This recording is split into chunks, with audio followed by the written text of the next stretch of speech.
Packers won the toss. They deferred, so we will see.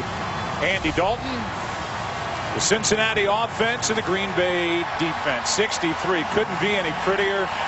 Sunny all day long for this early start in Cincinnati. Brandon Tate waiting for the kickoff from Tim Mastay, who's become a weapon doing this. He's already got 7 touchbacks, and he says that he aims for the guys and girls in the front row of the seats behind the goalposts. Can he hit them? Pretty close. Cincinnati will start at the 20. They'll check in with the number 12 offense in the NFL. Taylor and Tate come together and say hello. Happy Sunday to you. And here is Andy Dalton, 3rd year. He's been in the playoffs each of the first 2, but he and this group have not been able to get over the playoff hump. Well, it's a Bengals team that comes into this season certainly with high expectations, a lot riding on his shoulders this year. A big win on Monday night against the Pittsburgh Steelers, a team that really this organization has not had a great deal of success against. Dalton, the only one in the backfield. Some pressure on him, and he takes off and slides for a minimal gain of a yard. He's got a lot of talent, Troy, around him. I know that's what caught your attention when we were getting ready for this game. They are good, and they are young, and they've got 2 outstanding tight ends. They picked up the rookie Tyler Eifert, first-round pick from Notre Dame, and then you combine him with the other tight end Pro Bowl player from last year, Jermaine Gresham, and that's the offensive set that they prefer to go with. Last year, predominantly a 3 wide receiver offense. This year, when you draft a tight end with your first pick, then you're going to play mostly the 2 tight end sets, which they do. That's Sanu in motion. That's Ben Jarvis. Green Ellis, who had a nice game against Pittsburgh, and he's got a first down. He's not the only one. The rookie Giovanni Bernard also ran well, caught it and ran well against Pittsburgh. And we look at the Green Bay defense and some of the players to watch. You always watch number 52, but the focus on the secondary, and Tremont Williams played slot last week, and he'll do it again this week against the Bengals. Well, Dom Capers is having to use a lot of different combinations there in that secondary because of the injured players that are out. Again, and Jarvis Green Ellis out to the 35, a gain of 4. And then the question with that is, can Green Bay defensively stop an elite receiver? They couldn't do it with Anquan Bolden week 1. They couldn't do it with Pierre Garçon last week, and now they deal with A.J. Green at the top of your screen. Big toss, and there's Gresham. He makes the catch, and he has a first down. And it takes a gang to bring him down, a gain of 8. Ball popped out, play was dead, first down Bengals. I think there's a little bit of an unknown as we go into this 3rd game of the season as far as what the Packers are defensively. You know, we know what happened week 1. Colin Kaepernick had such a big day throwing the football. They shut down the 49ers rushing attack. Last week, very good in the first half, but still, Alfred Morris for the Redskins ran the ball well. So this is a defense that's given up a lot of yards, and how will they hold up against this really explosive receiving core for the Bengals? Dalton fires. He's got Sanu.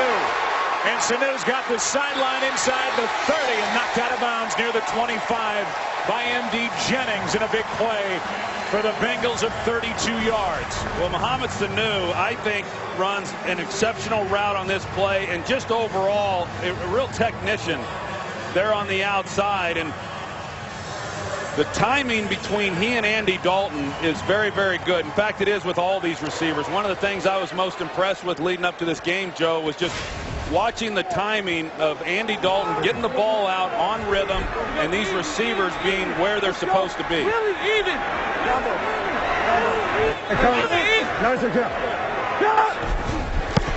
On first down, Ben Jarvis, Green Ellis over the right side.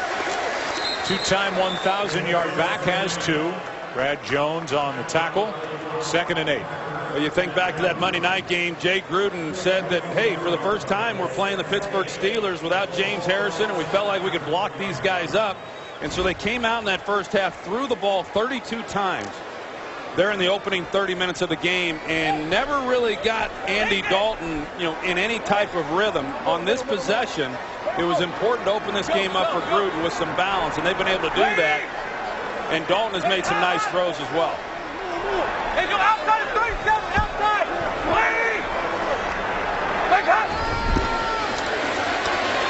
Dalton up the gut. Tripped up. Brought down inside the 20 by Nick Perry. A gain of 4. Third down coming up. And Jay Gruden, when he said it a lot like John Gruden. I wouldn't say it. You don't have to even know the last names. When one talks, it sounds like the other guy. Now you start to wonder if it's some type of act, don't you? I mean, they keep it entertaining. I mean, those production meetings, they can get a little redundant. But going back to when John was the head coach at various stops, he was always a lot of fun, and Jay was Friday too. I mean, this guy better be a good route runner because he can't run. On third down, Dalton. Sanu. Penalty flag on the play, and Sanu down to the 5. But a flag is down. Bengals indicate it's against Green Bay. If it is, it's first and goal. A 14-yard completion to Sanu.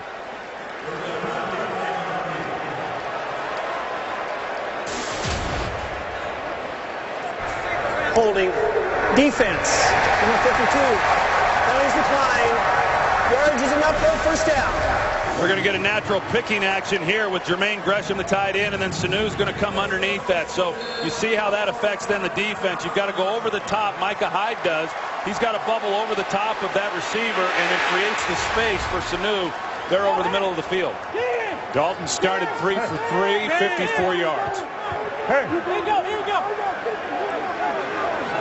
No. Bernard in the backfield. He gets it. He's got some hop, and he takes it down near the 2. You really like this rookie running back out of Carolina. It's pretty obvious the Bengals do too. When you get down to this part of the field and you're willing to put a rookie in, you're not worried about him putting the ball on the ground. They've used him in a variety of ways through the first 2 games of the season. He'll split out. He'll run the checkdowns. He'll run the power toss as well as the inside game. I just think he's an exceptional player that they have a tremendous amount of confidence in. 10th play of this drive. Bernard got it to the 3. We do.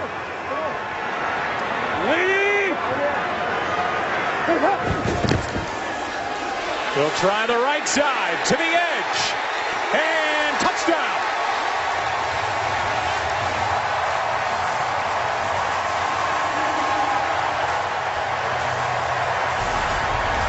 Well, this was the 2 rookies. You've got Giovanni Bernard and then Tyler Eifert. He's out there trying to put a block on him, and as you see, Bernard gets airborne and he's able to cross the goal line then with the ball. That's an excellent job by this offense of taking the opening possession and driving it down and coming away with a touchdown, knowing that Packers offense then is on the sidelines, and just a heck of a start for the Bengals.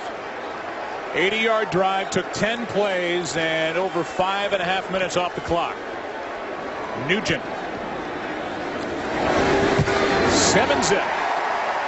He's good between the tackles. He is really good out on the edge. And he can leap. And he can reach. And he can score. 7-0. Cincinnati on top. Game on Fox is sponsored by Southwest Airlines. Find our fares online only at southwest.com. Green Bay Packers will take the kickoff. Bernard with a touchdown. Green Bay has not been good in this category. Their average starting field position after a kick short of the 17-yard line, which is last in the NFL. They've got Jeremy Ross waiting for the kick. And some things to figure out for the Packers over on their sideline. There's Ross, who has yet to really make an impact. Returning kicks. 7-0 Cincinnati on top.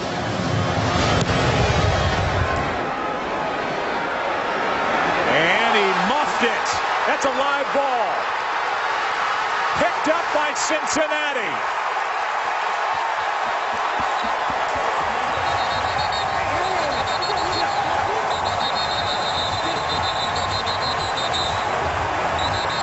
Get out of here. You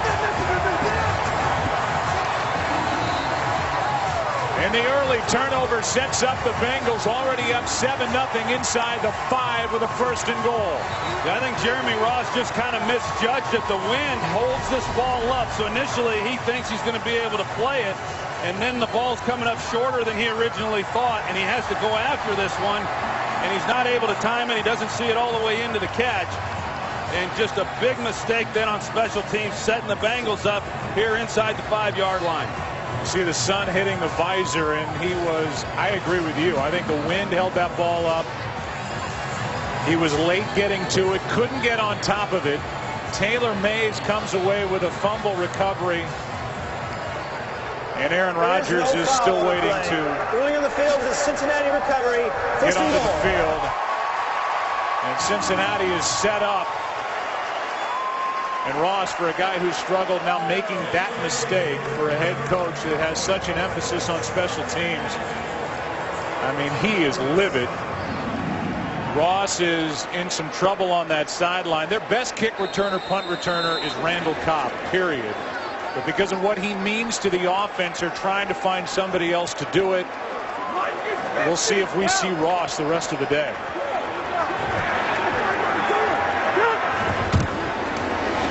Here's Green Ellis. Touchdown.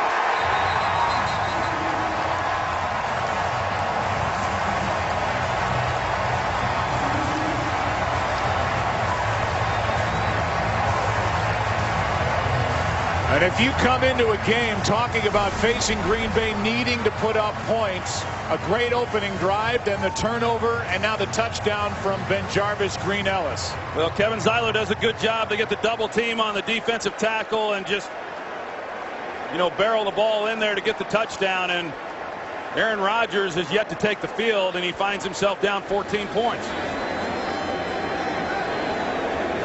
If Nugent hits it, it's 14 points in 12 seconds.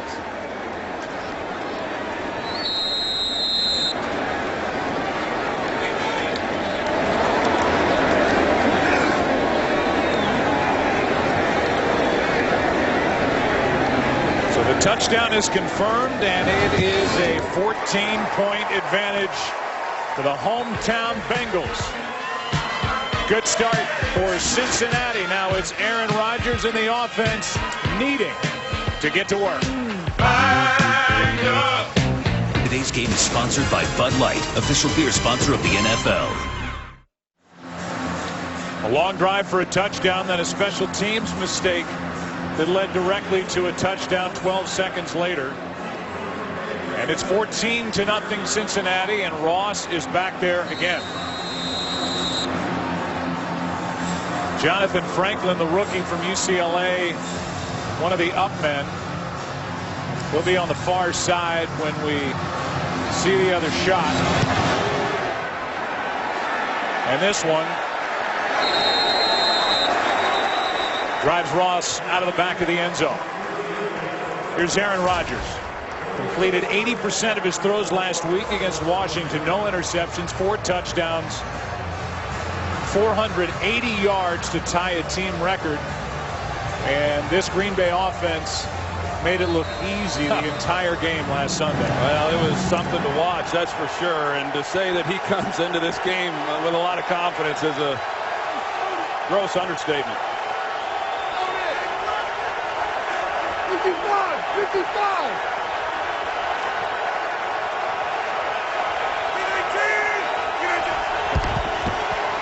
Handoff is to Starks, and a nice start. Lowers his shoulder and picks up a first down. Went right through Reggie Nelson at the end of it in a gain of 12. Well, Domata Peko right here in the middle. He's the big body, and you've got to be able to control him as well as Geno Atkins. They're able to get the movement up front. Atkins runs himself up the field and created a nice lane then for Starks. Starks, who had 132 rushing yards last week. That was a dangerous throw. And good coverage out on the edge by Leon Hall on Reggie Cobb. Let's go to Kurt with a game break. Well, the Redskins off to a better start today against the Lions than they were last week against the Packers. D'Angelo Hall right to him from Matthew Stafford 17 yards later. It's good for a 7-0 lead in the early goings. Skins on top. Joe Troy and Pan. And Joe just said Reggie Cobb. Randall Cobb out on the edge. It's 2nd and 10. Thank you, Kurt. Play action from Rodgers. The pass for Nelson. It is a catch for a first down at the 45. And a perfect throw from Aaron Rodgers. Well, not without some pressure on Aaron Rodgers in the pocket, but that was a big conversion there by the Green Bay Packers. They get up to the line and snap it in a hurry as Starks is wrapped up in the backfield. Dunlap made the play, and we'll go back to that previous play after Starks just lost 4, and then we'll go to the catch, which was argued on the sideline. We'll see if that was a clean catch by Nelson. That's why they got up there quick and snapped it. Yeah, they rushed the snap, and that's why that offensive line wasn't quite settled either. Base 55. 5-5. There we go. Pass is caught. That's Cobb. And Cobb is wrapped up by Adam Jones. A gain of just 3. 3rd down coming up. I know you think back to that game last week with the Packers, and these receivers had almost 300 yards after the catch. A real key for the Cincinnati defense is to do what they've done. And yes, they're going to complete passes, but make the tackle right after the ball's complete. 26. There you go. On 3rd down, pass is caught and now dropped. Finley got it, and then he got whacked. Iloka came in and made the hit, and it's 4th down, and Finley has to go down to a knee after this vicious hit. Yeah, it was a big hit by Iloka. He drives on it, and how Rodgers even fit that ball in, it was really excellent coverage by Burfict, the linebacker. You can see Rodgers fits this thing in perfectly, and then right at the tail end of that, as Finley's trying to haul it in, Iloka knocks it loose. Finley down on the turf. They'll give him a look. We'll take a break. Is sponsored by the 2013 Ford F-150 with EcoBoost. By KFC, the official sponsor of Couchgating. KFC plus football equals Couchgating. And by Gatorade. Gatorade knows it all begins within. Win from within. We'll give you a look at the replays of that near catch by Jermichael Finley. He got up, went off, started to at least, went down on a knee, then onto his back. Got up during the break and jogged off the field as Mastay will punt it. Puts the nose of the football down. Tate inside the 10 with a fair catch around the 6 or the 7. So we go back to that near catch and the hit by Iloka. Yeah, you see George Iloka come in, and you see the shoulder. He's trying to play it the right way, and as he comes through, wasn't even trying to put a vicious hit on him either, but the shoulder pad comes through the helmet. Then on Jermichael Finley, you can tell clearly, I mean, he wasn't right. It'll be curious to see how he's able to handle this and what the report's going to be if he's going to be able to play in this game. But I thought Iloka was the safety, not trying to, put a vicious hit on a defenseless receiver, but it ended up being his shoulder pad to the helmet of Jermichael Finley. Here's Ben Jarvis Green Ellis on 1st down. He's got a touchdown, as does the rookie Bernard, and a gain of 5. 6.5 to go, opening quarter, and Iloka made the play because Finley had secured that catch. Somehow, as you said, Aaron Rodgers able to fit that ball in there. But Iloka knocked it out. 2nd and 5 for Cincinnati, up 14.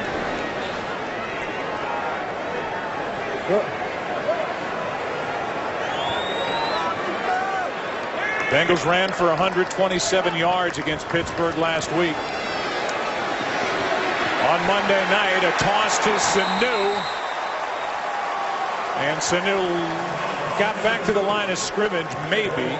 Raji and Jolly were in there to make the stop, and so 3rd and long coming up. And a whole lot of blockers out there in front of him, but Kyle Cook, the center, he turns one loose, and so they don't get much out of that play, trying to run the reverse to the short side of the field. If you don't get the edge, you're going to have a hard time picking up yards. Not a real successful play there for the Bengals. Saw Marvin Lewis in his 11th year as head coach here in Cincinnati, watching a 3rd and 6.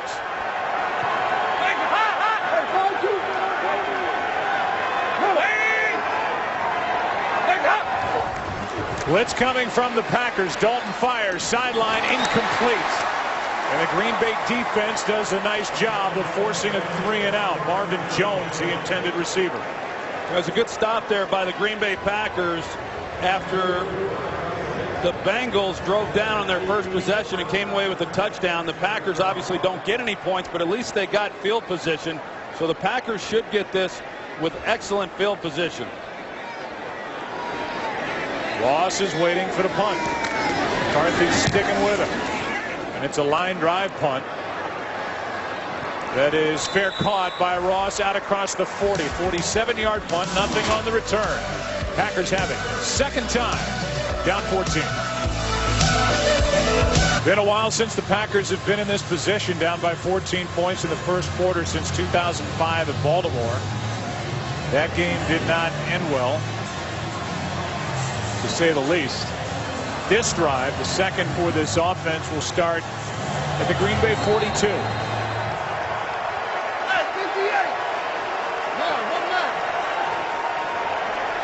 For Aaron Rodgers, his biggest comeback win, 14-point deficit. Here's Starks.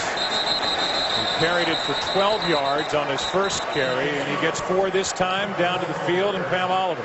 Well, Joe, Packers tight end Jermichael Finley, he went into the locker room. He was accompanied by the team neurologist. Finley is being examined for a head injury. Now, they usually call it that. If it's a concussion, we will keep you updated. Back to you. All right. Such a big part of this offense. 61 catches a year ago. Here is Nelson. He and Rodgers not on the same page. Newman in coverage. 3rd down coming up. This defense by the Cincinnati Bengals, it's one of the best in the league and has been for a number of years. Mike Zimmer has done a terrific job when he took over as defensive coordinator many years ago, and they're able to do a lot of things. They're able to get pressure on the quarterback with that front.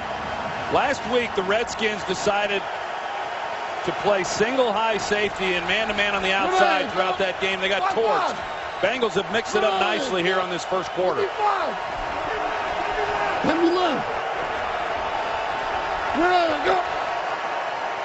On 3rd down, Rodgers is sacked. Michael Johnson gets his first of the season.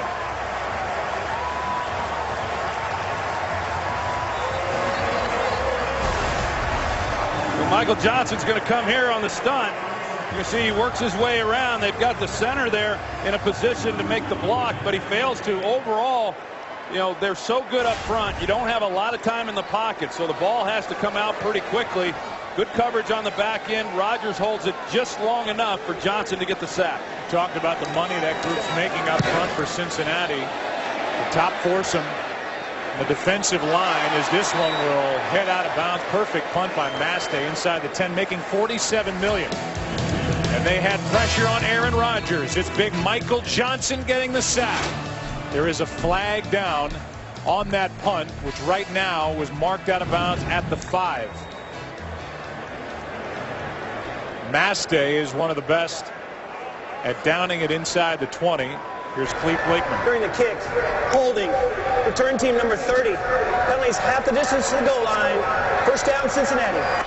That'll mark it inside the 3. Andy Dalton back to the field, up 14. Here at home, over the Pack. Here for the Green Bay defense to make something happen. The ball inside the 3. A Green Bay defense that has free agent rookie Chris Banjo in at safety with M.D. Jennings on the bench to start this drive. And we'll see how the Bengals try and bring it out.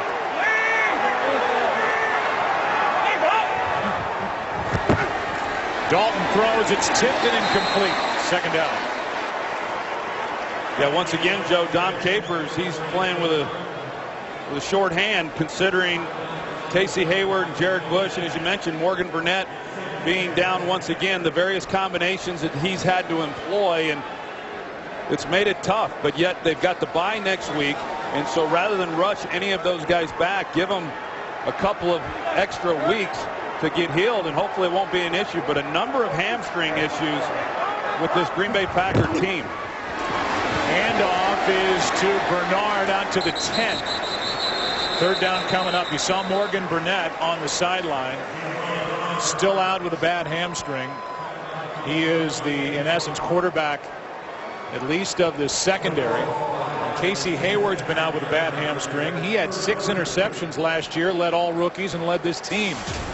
Yeah, well, last year Morgan Burnett played every defensive snap, and this year he hasn't taken one. Third down and 2.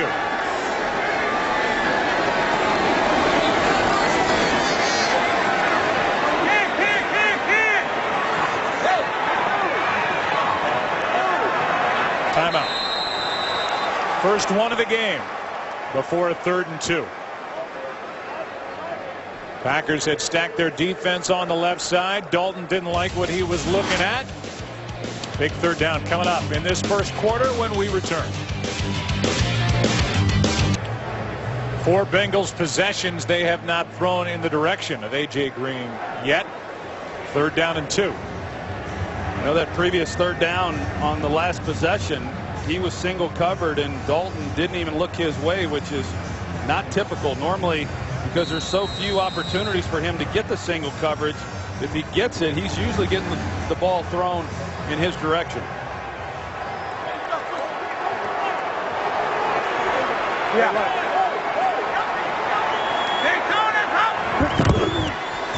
Delayed handoff. And it is the rookie Bernard. It depends on the spot. Looks to be enough.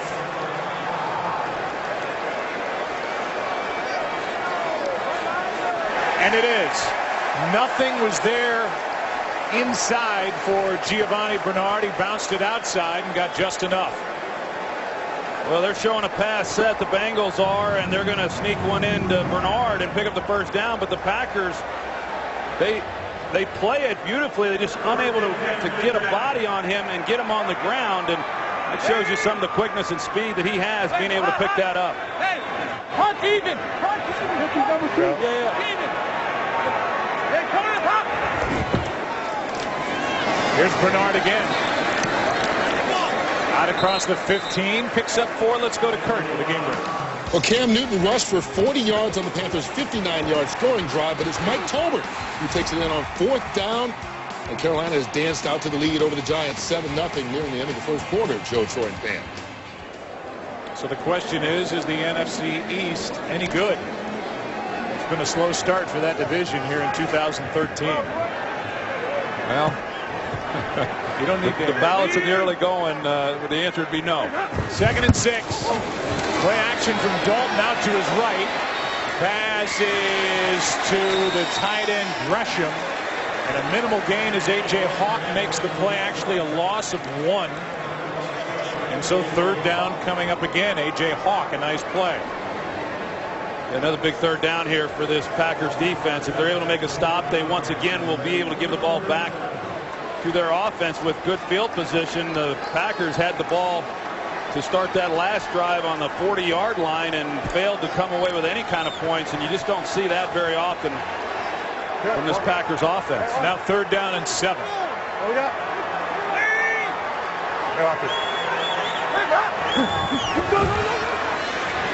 Pass is picked off by Shields. There is a flag down. Shields stepped in front of Green and got the interception.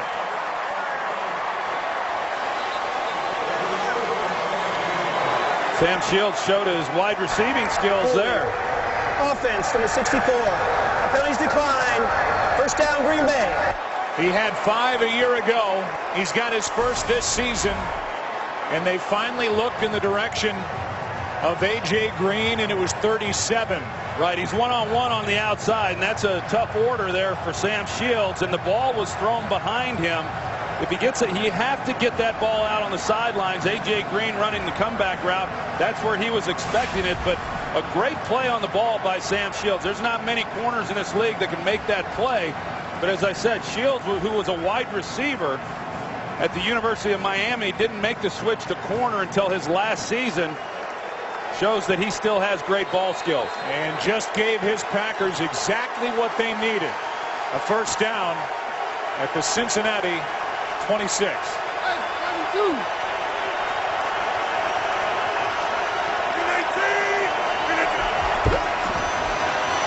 Rodgers keeps it, drops it off. Corliss pass too low. It's Andrew Corliss in there at tight end now. Not a good throw from Aaron Rodgers with Jermichael Finley out after the hit by Iloka. Yeah, Rodgers not happy with the throw on that play because the Bengals are trying to minimize the damage to the outside receivers. So they're being very careful as to when they single those guys up. Expect Rodgers for the most part in this game to have to work the middle of the field. 2nd and 10. Yeah. Here's Starks. 3rd down coming up as Starks gets 3. If the Packers wish, they can let the first quarter expire. They like the up-tempo stuff. They come to the line with 14 seconds left. Well, they do have the wind at their back.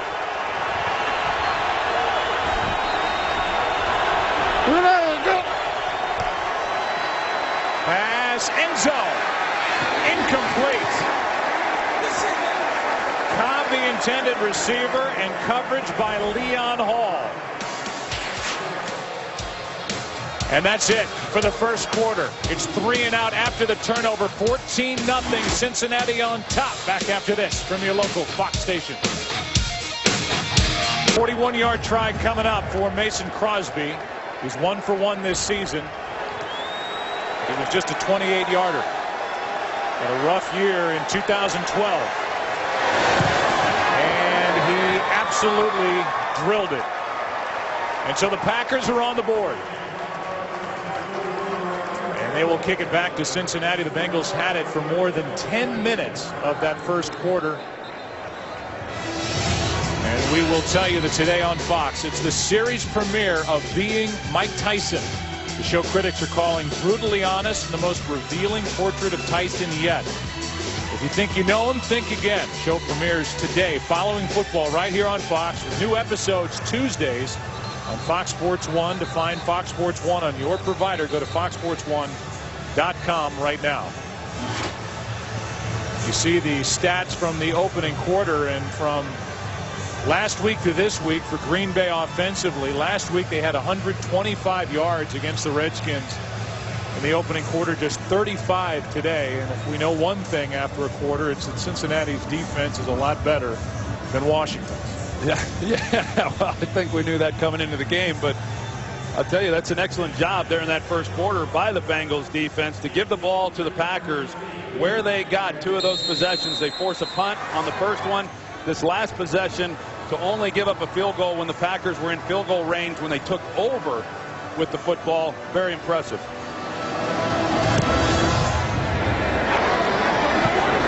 Here's Tate, and he will bring it out.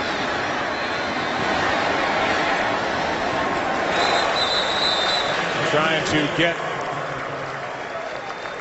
to the 25. He's knocked down at the 24, and we welcome you inside our broadcast booth here in Cincinnati. Everybody else has weighed in on that crazy trade with the Cleveland Browns and the Indianapolis Colts. How about Trent Richardson getting traded? I think it's a great trade for the Indianapolis Colts. I mean, if you're their organization and you give up a first-round pick for a guy who's better than any running back in college right now, I think it's a great compliment to a franchise quarterback in Andrew Luck. I don't know what to make of the trade for the Cleveland Browns. Handoff to Ben-Jarvis Green Ellis, and he ran into a wall. Got about half a yard. Brad Jones, the first guy there. Colts will play later this afternoon out in San Francisco. And they will be carrying with them 2 of the top 3 picks in the draft last year with Luck and Richardson. Yeah, and Trent Richardson, he's going to play. It was pretty apparent when Chuck Pagano had his press conference following the trade. He said he will be on the field. He'll have some snaps, and my guess is now he's playing a pretty good defensive front, but we'll see what he can do. On second down, Dalton pulled it down a couple of times and completes to Gresham. Ball came out, and it does belong to Green Bay.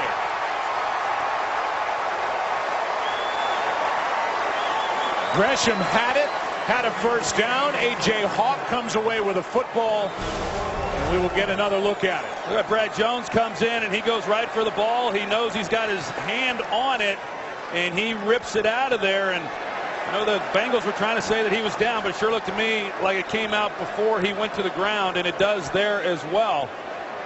It's a good job after the Packers gave up a big drive on the opening possession of this game. They have tightened up here since then. We had a chance to talk to Winston Moss, who coaches the inside linebackers for Green Bay, and he was talking about Brad Jones, who's already got 7 tackles and now a forced fumble. He's been impressive to me. I mean, he really has. He's been excellent in the run game. He's been good when they've asked him to blitz, and then he makes a play there. I just think that he's been very solid throughout this season in the early going. Here's a toss to Starks. Odd start to the play. Starks cuts back and turns it into a 4-yard gain. Well, this game has really been about these turnovers in the short field. The Bengals capitalized when they got it inside the 5. The Packers did not. The last time they got the ball in this possession, failed to get it in for a touchdown anyway. You see the difference in last week and this week for Aaron Rodgers. But this is an important drive right now for this Packers offense to do something more than just 3 points. Got 3 points off the last turnover, and now Corliss is wide open but drops it. Reggie Nelson hit him, but after the ball was dropped, the Green Bay Packers are missing the presence of Jermichael Finley in their offense, out after getting hit by Iloka earlier. This would have been an easy first down. Yeah, the Packers here today have yet to convert here on 3rd down. This is important.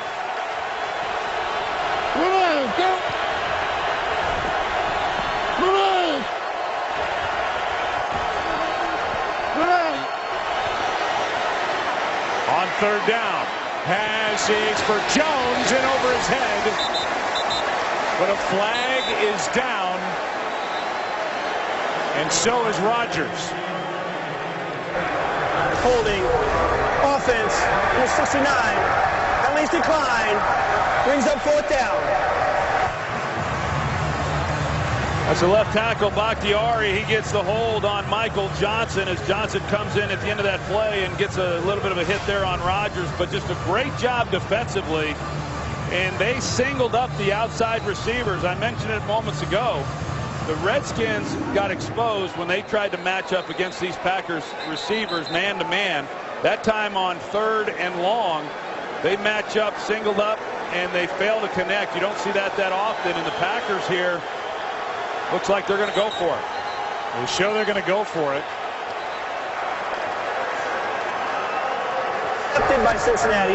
Be a 10-yard penalty from the previous spot. Replay 3rd down. And now Cincinnati accepts the penalty as our referee Clete Blakeman corrects the call on the field, and that will march the football back. And we'll give you another look at the hold by Bakhtiari. Now there he is right there, and Michael Johnson, he got him with his left hand up in the chest. I wonder if Mike McCarthy just kept the offense out there to try to get the Bengals to accept the penalty. I have a hard time believing they wouldn't have settled for the field goal in that situation. 3rd down and 17. Rodgers in trouble, and down he goes again.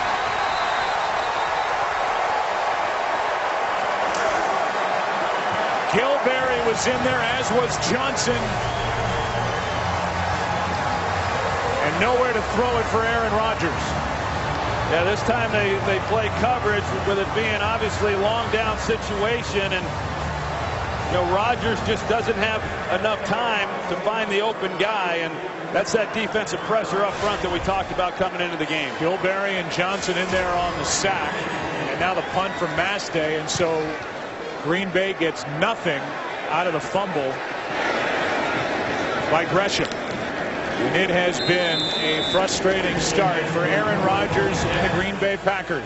Here on the road, Bengals get the ball back. Up by 11. Game on Fox is sponsored by Windows Phone. Meet the new Windows Phone, the smartphone reinvented around you. By Lowe's. Lowe's, never stop improving. And by the U.S. Postal Service. 14th season here at Paul Brown Stadium. After being at Riverfront for 30 seasons, Nippert Stadium prior to Riverfront. Now it's a first down for Cincinnati at their own 15. Up 14-3. It is the rookie Bernard. Out to the 20, and we go down to Pam Oliver. Well, Joe, Packers tight end Jermichael Finley won't return. As is protocol, an independent neurologist confirmed the diagnosis. Finley is the second player on offense concussed within a week. The other, running back Eddie Lacy, last week against Washington. There is Eddie Lacy. James Starks filled in for him and had a big day running it for the Packers last week. Here's Bernard again. A.J. Hawk on the tackle, depends on the spot. It's a first down. Let's go to Kurt with a game break. And it's a University of Cincinnati product getting the highlight. Tom Brady to Kembrell Tompkins, undrafted out of Cincinnati. His first NFL touchdown, first touchdown of the day in the game. And the Patriots take a 7-3 lead over Tampa. Joe, Troy, and Pam. All right, Kurt. Domata Peko comes in as they mark Bernard down inches shy of the first down. He says when he lines up at fullback, he's looking for the opposite color helmet and just run him over. And the ball comes out again. Picked up by Jennings. And to the end zone for the touchdown. Knocked out by Clay Matthews, and M.D. Jennings has just put the Green Bay Packers on the return back into the game. How about Clay Cincinnati turnover? Yeah, Clay Matthews comes from the other side. The ball's being run away from him. He leaps in the air, and as he comes in to make the play, he's able to knock the ball loose. It's an outstanding job by a really great player. You see, the ball's being run away from Clay Matthews. He comes across unblocked. The thought then for the offense is it's short yardage situation. No way the backside guy can get there to make the play, but Clay Matthews does.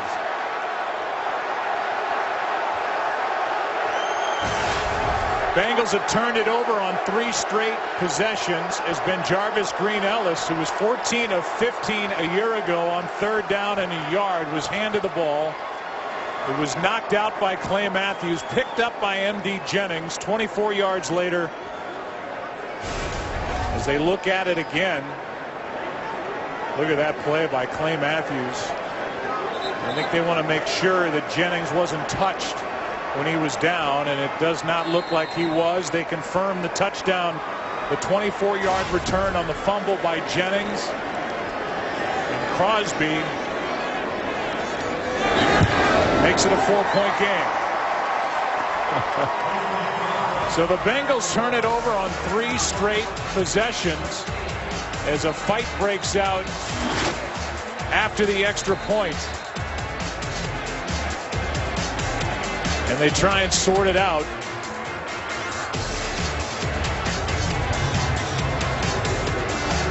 Which they've done. Cincinnati offense back to the field when we come back. Up now by 4.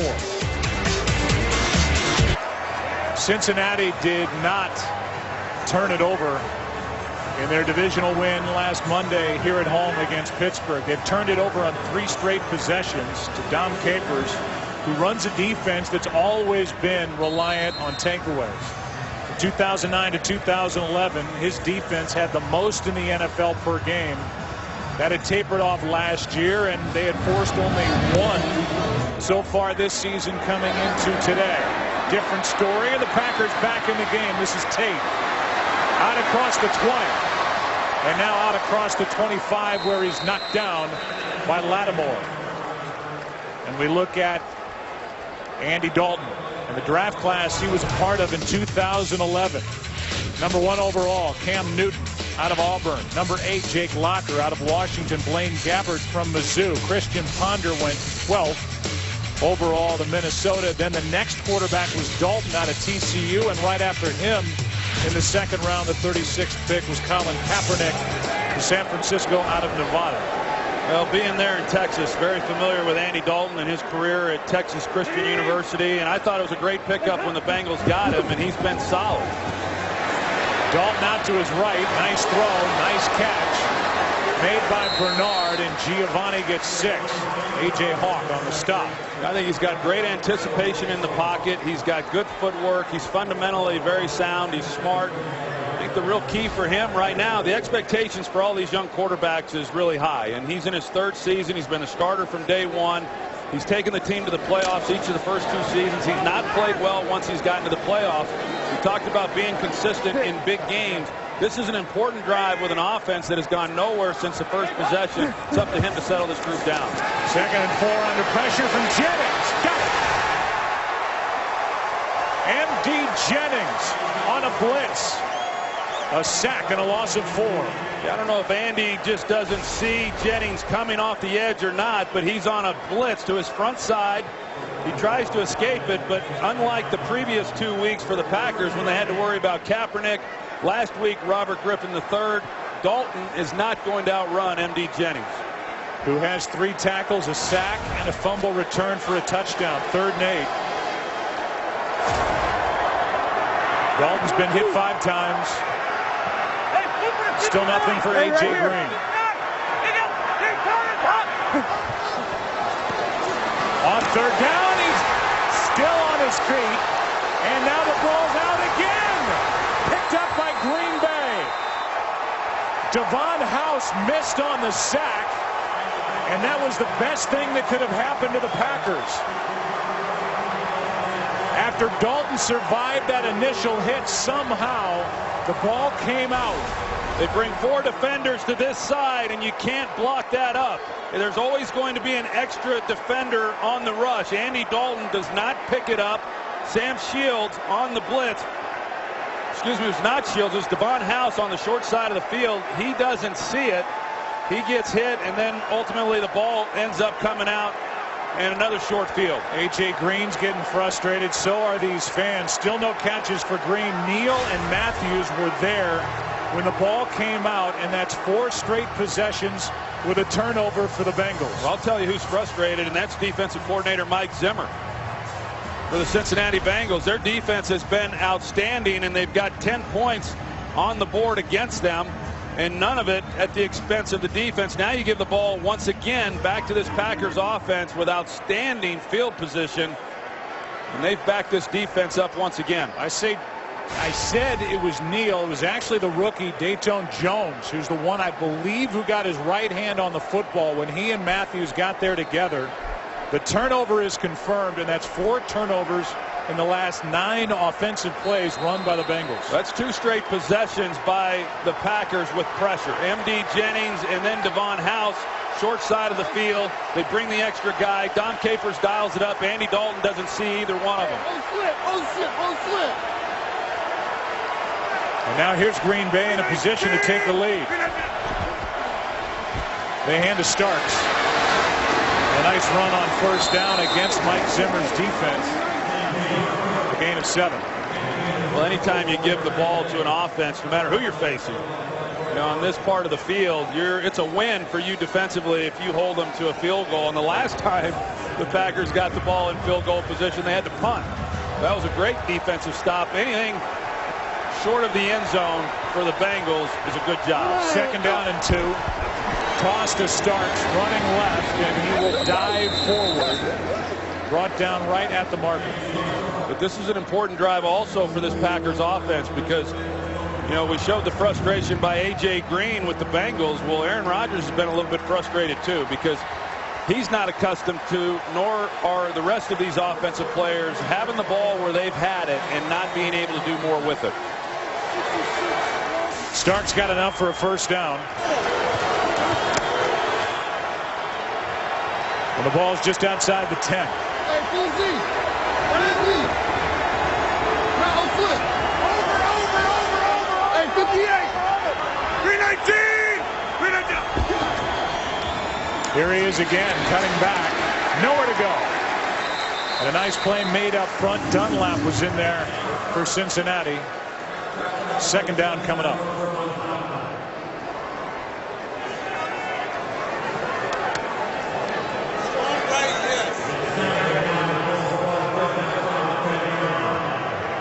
Ryan Taylor, a third-year player out of North Carolina, has been in the lineup and in the huddle and in this offense this entire drive. Not Corliss after a drop the last time the Packers had it. 2nd and 9. Rodgers protected. End zone incomplete. But a flag is down in the area of a hold against Cincinnati. James Jones, the intended target. At the top of this route, James Jones and Adam Jones, there's going to be contact right at the top. Defense, number 24. Penalty is 5 yards, automatic first down. And you see James Jones, they get one-on-one outside. James Jones is going to lean on Adam Jones and then create the separation when he comes out of it. Aaron Rodgers trying to then lay him out towards the sideline in the end zone, and the grab clearly by Adam Jones, and the official was right there to make the call. Not a bad trade, though, for Jones and the Bengals. Adam Jones, that looked like he saved a touchdown. So the hold sets up 1st and goal at the 5.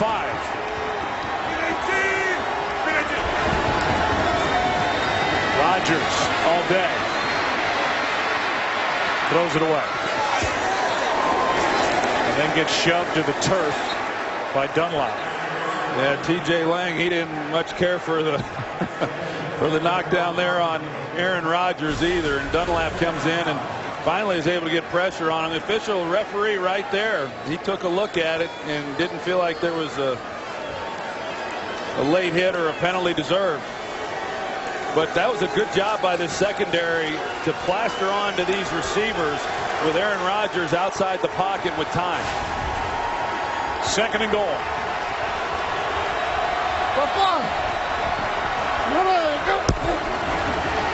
Starts down near the 2.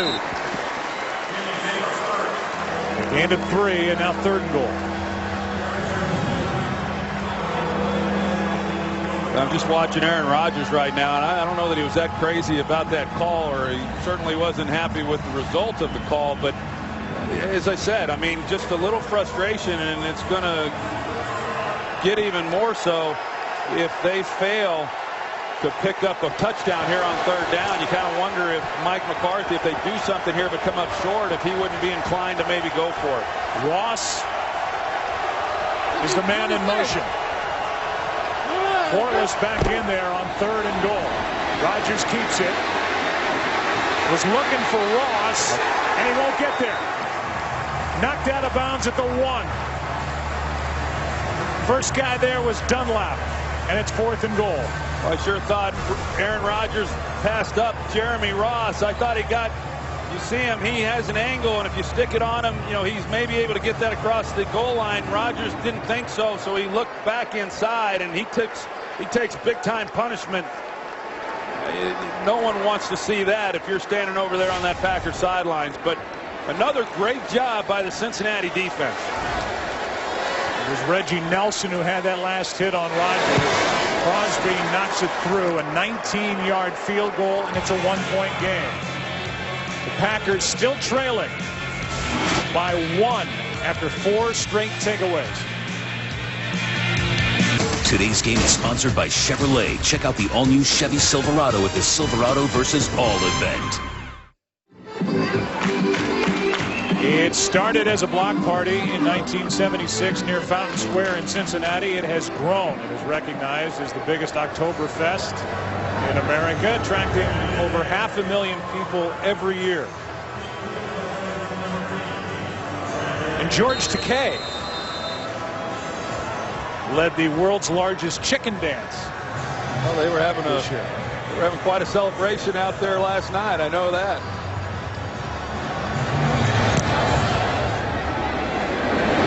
Maske gets the touchback. Tate takes a knee. Here's the hit on that 3rd down carry on Aaron Rodgers. We'll talk more about what followed when we come back.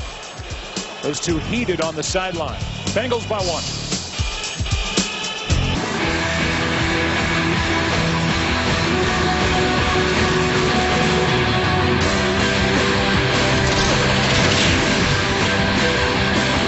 First time since 1994 the Bengals have turned it over on 4 straight possessions. We showed you this going to break. Mike McCarthy and Aaron Rodgers a little heated on the sideline, and that escalated a bit.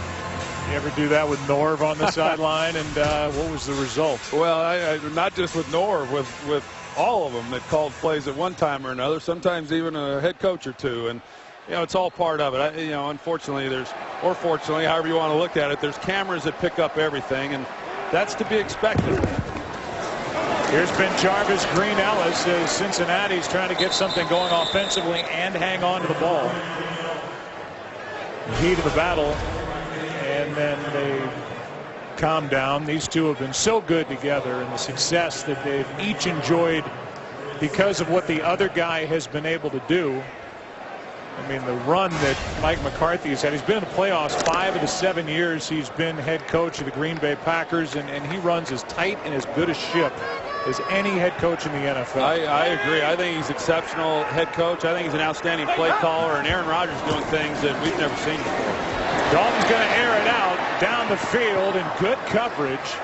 We've seen Shields on A.J. Green all day. Shields has an interception in front of Green, who's been shut down.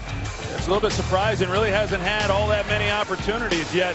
He's been single covered at times. You know, when you're a guy like A.J. Green and at the top of your game, you're going to draw a lot of attention. And that's the challenge each and every week, is trying to get the ball into his hands. But they've got to find ways. I mean, whether that's Jay Gruden calling some things, which I'm sure that he is, or Andy Dalton, but you don't let this guy go as long as he has here in this ball game without touching. They've only thrown to him twice. Pass is broken up, and a good play is made in front of Gresham by McMillan. Jerron McMillan has been picked on because he has had a rough start to the season filling in for Burnett. Made a nice diving knockaway here.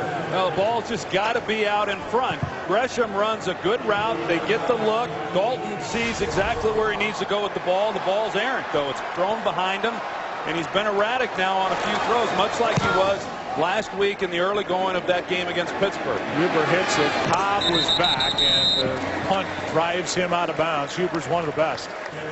55-yard punt, nothing on the return. After last week's stunning showdown between two of the house's top fighters, the tension between Team Rousey and Team Tate spills over into the locker room in what's being called the new best rivalry in sports. Don't miss an all-new episode. The Ultimate Fighter, this Wednesday on Fox Sports 1. To find it on your provider, go to foxsports1.com right now. Aaron Rodgers, after a 3-and-out, right back onto the field. Yeah, and I said a moment ago that he's doing things that we've not seen before. I'm talking about when you look at the history of this league. He's doing things at this quarterback position here during his career that are unprecedented numbers. I don't know that people truly understand just what we've been watching here for all these years.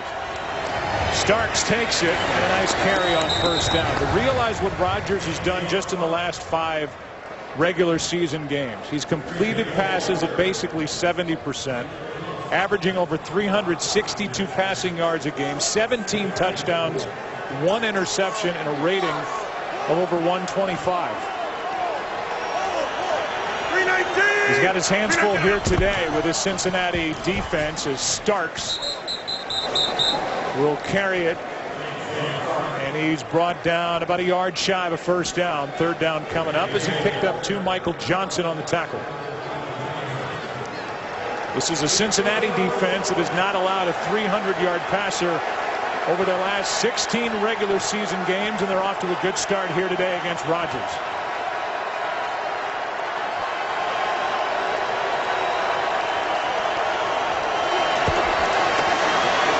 Rodgers fires, pass is caught, and then a flag for the hit.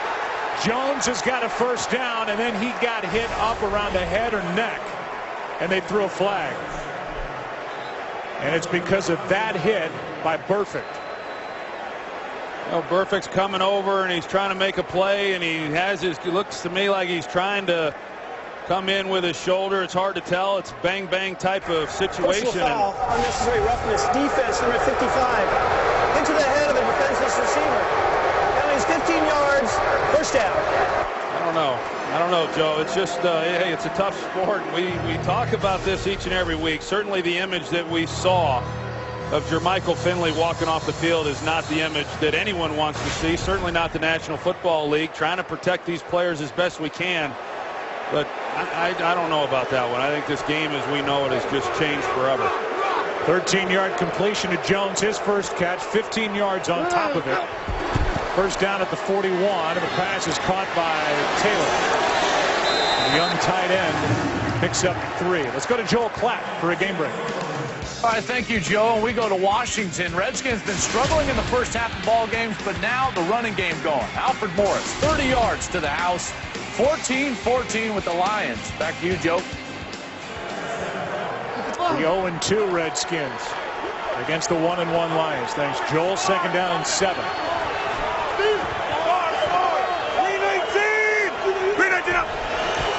There starts right side, cuts upfield, got a first down, and spins his way inside the 30. Knocked down by Iloka after a gain of 12. When you run the ball to the tight end side, you better have a tight end then that can block the edge. And Ryan Taylor, number 82, does an excellent job. You see that he's able to make the key block then that springs James Starks. And as a runner, that's the guy you're kind of reading. Is he going to hook him to where you can get outside? Does he push him out? And then you come running off of his back, and that's what Starks was able to do to pick up a nice game. Taylor's now out. Corliss back in there. First down, Green Bay. Pass caught. That's Corliss. And he is wrestled down with, it appears, another Green Bay first down. It is.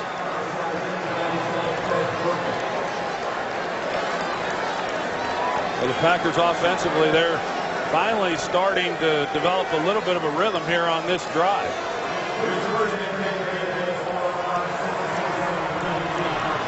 First down at the 17. Pass caught. That is the second for Jones, and he's going to be knocked down right at the marker, about 8-10 inches shy of a first down. And the clock continues to wind down toward the 2-minute warning. It's 2nd and 1. Aaron Rodgers can let it get to 2 minutes. 8th play of the drive. But they snap it. Flip to Starks. He's got a first down. It'll be 1st and goal at the 5 on the other side of the 2-minute warning. What a game here in Cincinnati. Green Bay down 1, knocking on the door. This is the 5th time in 6 possessions the Packers have had the ball in Cincinnati territory. But only 13 points so far, down by 1, 2 minutes left, 1st and goal from the 5.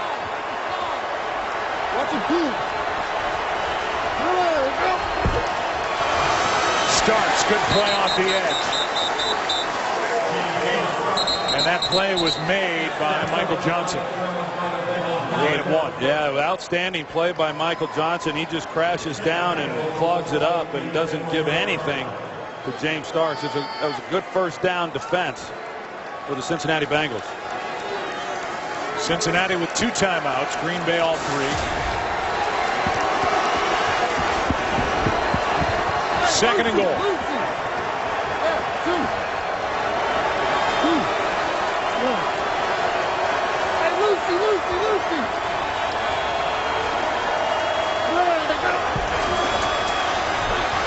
Rodgers is back to the ground.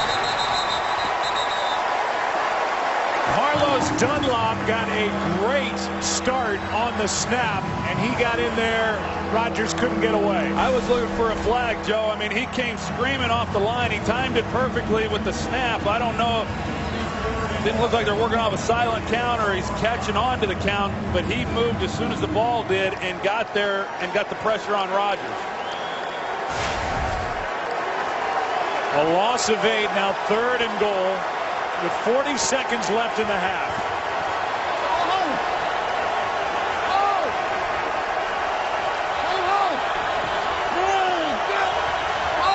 Timeout, Green Bay. Let's take you out to Los Angeles and hear from Kurt Menefee what's coming up at halftime. Coming up on the Visa Halftime, those guys will fill those seats as we talk about a busy week 3 already, including Ed Reed going back to Baltimore, AP trying to lead the Vikings to their first win of the season, and Rivers already flowing for San Diego. It's on the Visa Halftime. Not exactly reservoir dogs, but a nice shot of the guys walking down the hallway toward their spots. It's 3rd down and goal, 30 seconds left. The bad news for Aaron Rodgers and the Packers, the sack happened. The good news for Aaron Rodgers and the Packers, it gives Rodgers a little more room to maneuver. He is as good as it gets in the red zone. Aaron Rodgers with a career quarterback rating of over 107 in the red zone. 115 touchdown passes, 3 interceptions. 3rd and goal. Jonathan Franklin in the backfield. Quick throw, Nelson, nothing. Knocked down by Terrence Newman. And that play didn't seem to have any chance of getting into the end zone. Well, I think what the Bengals are doing, because we've seen the Packers in this situation, is it looks like they're going to go for it here on 4th down, Joe, but no. They'll take it down, take a timeout, kick it, and that'll be the end of the half. Yeah, I was wondering, why they would not take the points. But anyway, the thing that we've seen from the Bengals is the job that they're doing after the catch. So they complete a pass, and there's been very few missed tackles. And, once again, Mike Zimmer and his defensive unit do a terrific job. The Packers started to mount some plays together, started to get a little bit of momentum. And then for them to get inside the 5 and have to settle for a field goal, just an excellent job defensively. However, the Packers will go in at half. They were down 14-0 early. I mean, in a blink. Opening possession, 80 yards for Cincinnati into the end zone. Then basically a muffed kickoff that went for a turnover. Next play, touchdown, 14-0. And with this, Green Bay can go on top by 2 at the half. And Cincinnati, I believe, is going to use a timeout, and they are, before a 26-yard try. Just a chip shot coming from Mason Crosby. Trying to go 3 for 3 today, 4 for 4 on the year. Turnovers will eat at Marvin Lewis. 4 straight possessions with turnovers that allowed Green Bay to get back into the game and maybe have a lead here at the half. I'm not sure either team feels real good right now, I mean, the Packers are certainly frustrated. The Bengals are frustrated that offensively they've not been able to hang on to the football.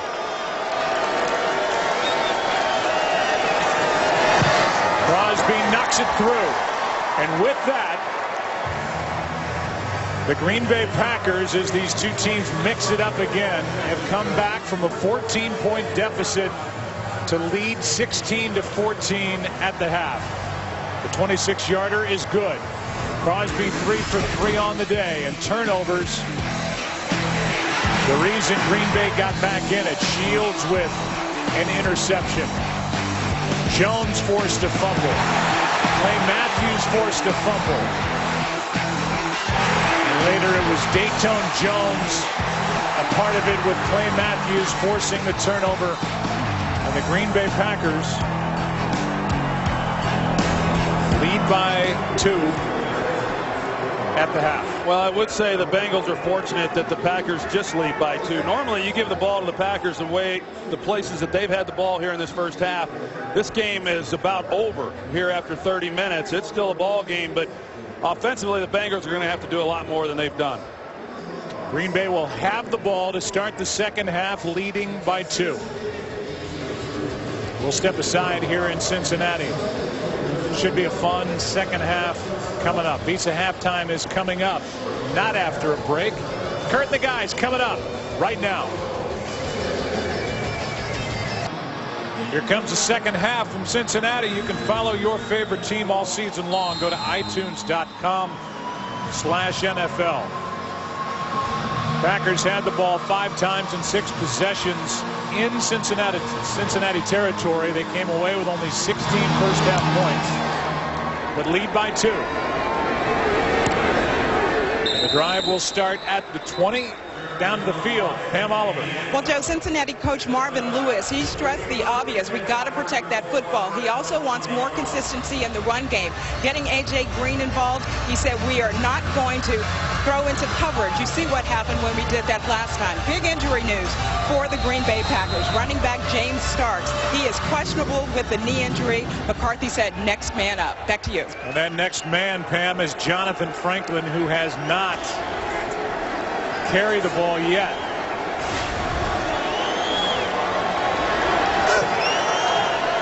They're without Eddie Lacy, maybe without James Starks. They don't have John Kuhn out with a bad hamstring. And Aaron Rodgers over the middle finds his man. That's Cobb with a first down. And a completion to Randall Cobb of 26 yards to start the half. Cincinnati trying to rush 4 guys, and they just are not able to get any pressure. An excellent job by the offensive line. Randall Cobb working the middle of the field, and we've seen this time after time from Randall Cobb. When his quarterback is in danger, he works back to him. Here's Nelson. Forced out of bounds by Adam Jones. So the Green Bay Packers lost DeJuan Harris during the preseason. They cut Alex Green. They started the season with Lacy. Last week suffered the concussion, not active today. John Kuhn out with a bad hamstring. Now Starks with a knee injury.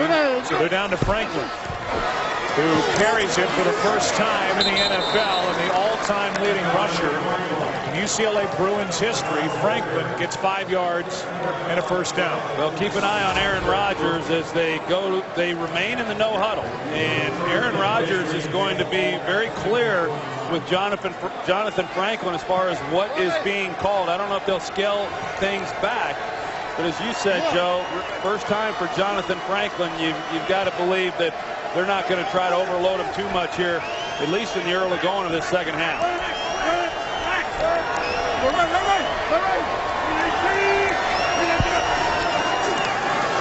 Pass is off the hands of Cobb.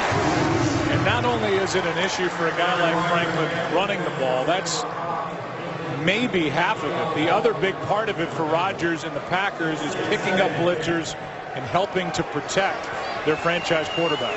I think that's the thing that's held him back the most, has been pass protection. And everyone talks about a guy's ability to run, but, well, you become one-dimensional if you can't use a guy for protection. Blitz off the edge. Pass is out of the reach of the tight end, Taylor. We could see Taylor some in the backfield. We will see Corliss some in the backfield because of their ability to block. Yeah, I think the thing that really hurts them right now with Starks being down, as you said, John Kuhn also inactive with a hamstring. He likely would have been the guy to come in here because of his ability to block in these third down situations. Third down and 10.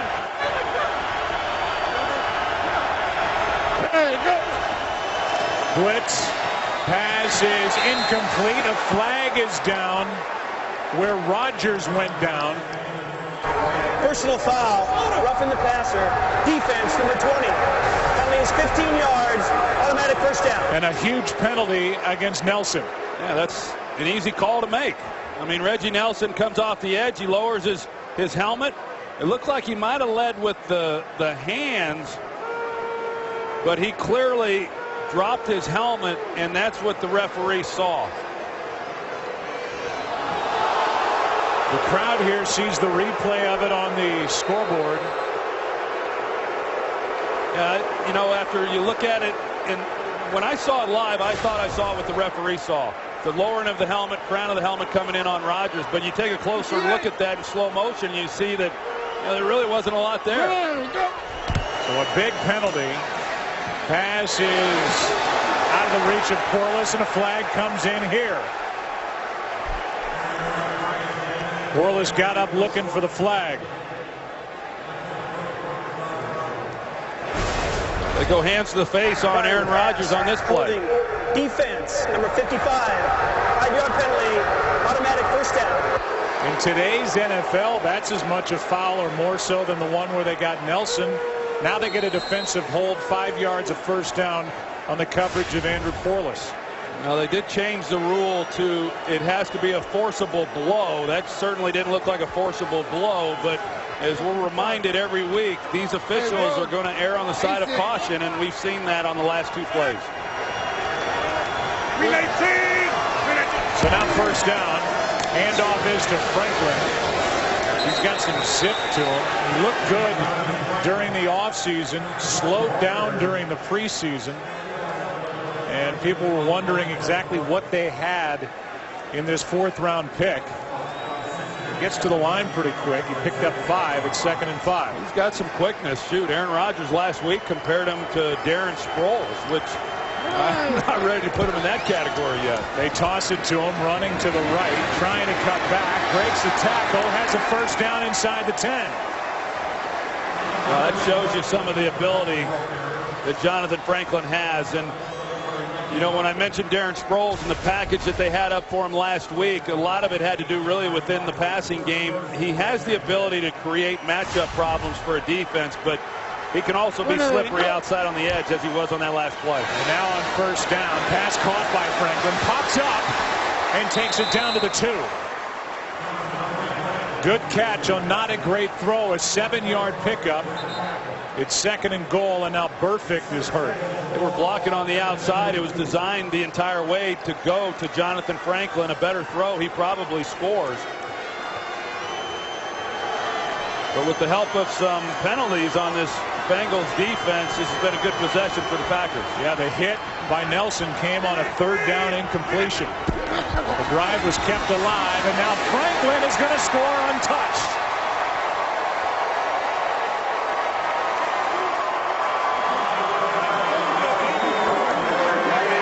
And the first NFL touchdown in the career of Jonathan Franklin, in place of Starks, who's playing in place of Lacey.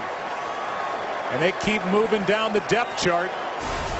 And Franklin good from 2 yards away. You see Andrew Corliss, he comes off, he makes the key block. Couldn't tell exactly who it was. Burfict that he blocked. Burfict was looking for a holding penalty, but it was Burfict's responsibility to get out and contain. They're an excellent job of blocking by the best blocking tight end the Packers have. And it's a 23-14 game. 23 unanswered points put up by the Packers, the latest by the rookie, Jonathan Franklin. Today's game on Fox is sponsored by Southwest Airlines. Find our fares online only at southwest.com. By Chrysler, imported from Detroit. By DirecTV. If you call yourself a sports fan, you've got to get DirecTV. And by Miller Lite. It's not just a good time, it's Miller time. On a drive kept alive by a penalty on the safety Reggie Nelson, the Green Bay Packers and Jonathan Franklin take advantage of it. 9-play drive in the end, covering 80 yards to start the second half, and it's a 9-point game. Tate waiting for the kick from Masted. Taking the kickoff duties away from Crosby. Let him concentrate on kicking field goals. Tate from the end zone. Got hit hard at the 25 and the ball's out. It will stay with Cincinnati. Robert Francois delivered the hit, and it was almost the 5th turnover of the game for Cincinnati. Looks like Pearman got on top of it for the Bengals, who have the ball and trail by 9. Bengals had 5 first downs on their first drive, only 2 since. A.J. Green has been shut down. Pass is caught, but the tackle immediate. Giovanni Bernard on the catch. Tremont Williams brought him down, no gain. Let's go back and look at that penalty on Reggie Nelson. Well, this is real speed. You can see how that looks. The referee is right there to make the call. You know, you see the head snap and a guy come in with the crown of his helmet like that, but I really believe Nelson was trying to hold up, and it wasn't the hit that the referee thought that he saw. And quite honestly, what I thought I saw from up here, and an unfortunate penalty for Cincinnati because they would have gotten off the field on that play. Now 2nd and 10. Quick setup and throw. That's Eifert. And the rookie tight end is wrapped up. Brought down by Brad Jones, who's had a nice game, a gain of 7, 3rd and short coming up. Well, you talk about how inept this offense has been since that opening possession, and it's really surprising to me. I mean, that they haven't been able to do more. This is a defense coming into this game that was giving up over 450 yards of offense. They gave up a ton of yardage to the 49ers, a ton of yardage, especially in the second half last week for Washington. And Cincinnati's been unable to do anything, and they've got the weapons and the guys to exploit some of the holes within this defense. It's a big 3rd down right now, considering the way this game has gone here to start this second half. 3rd down and 3. Pass is caught, and there's his first of the day. A.J. Green, the crowd here says finally. Brought down by Shields. Clay Matthews was on the sideline on that 3rd down play. Helmet off, and a conversion for Cincinnati. I tell you, this one wasn't uncontested. I mean, Sam Shields was right there to make a play. It's a good job of making the catch by A.J. Green, but somehow they got to get down the field. Everything that they've been throwing has been underneath, has been shallow, and they've got to stretch these guys vertically, which they have the players to do. Ben Jarvis, Green Ellis got hit hard. No gain. Mike Daniels on the stop. 2nd and 10.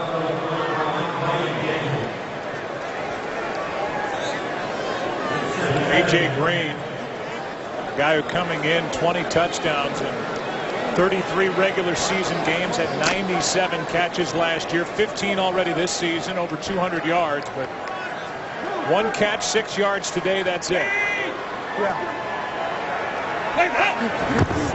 On 2nd down, pass is caught. 1st down and more.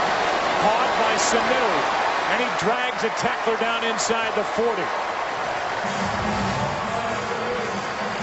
And Mohamed Sanu, talked about him a little bit earlier in the ball game. I really like what he's able to do. Last year, his rookie season cut short because of a broken foot, and he was really starting to come on at the time of that injury. All of these receivers, we talked about A.J. Green, but Mohamed Sanu as well, tall, rangy guys, including the tight ends, and they can create some problems. That one good for 23 yards has been Jarvis. Green Ellis almost broke free from the pile. Johnny Jolly on the tackle, a gain of 3. The 23-yarder to Sanu, only the 2nd Cincinnati play over 15 yards all game, and Sanu has both of them. Yeah, they really haven't been able to get Ben Jarvis, Green Ellis going in the running game. They've had a little bit more success with Giovanni Bernard, but you know, looking at the big picture, Green Bay has, you kind of wondered, okay, they were good week 1, they were not so good last week. What are they? They've been pretty good here, being able to play the run today. Blitz coming. Bengals pick it up enough, and the pass is incomplete. With A.J. Green, the intended target, covered by Sam Shields, and Shields has seen a lot of A.J. Green.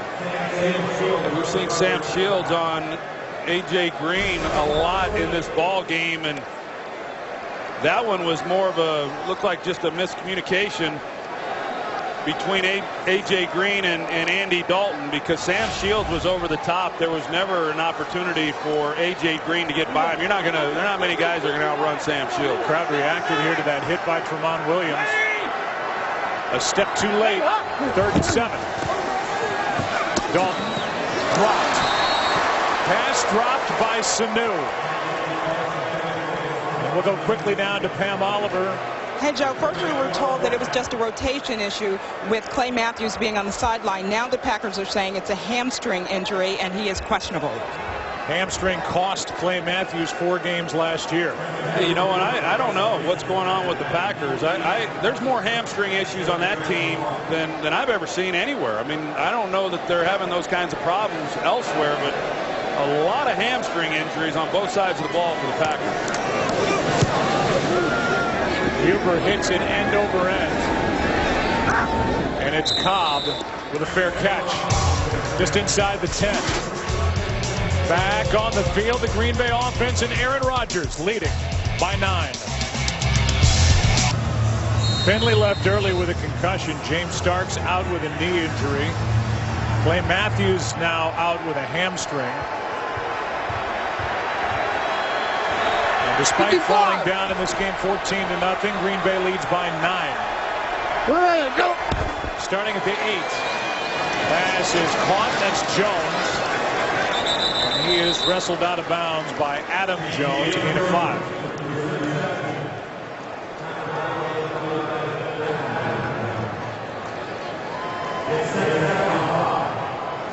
Packers with that quick huddle and right back to the line of scrimmage. Hey, 40 on 55, 58. Triple. Go. Toss to Franklin, running left, cuts back. He's got a first down. Franklin in a race and knocked down inside the 40.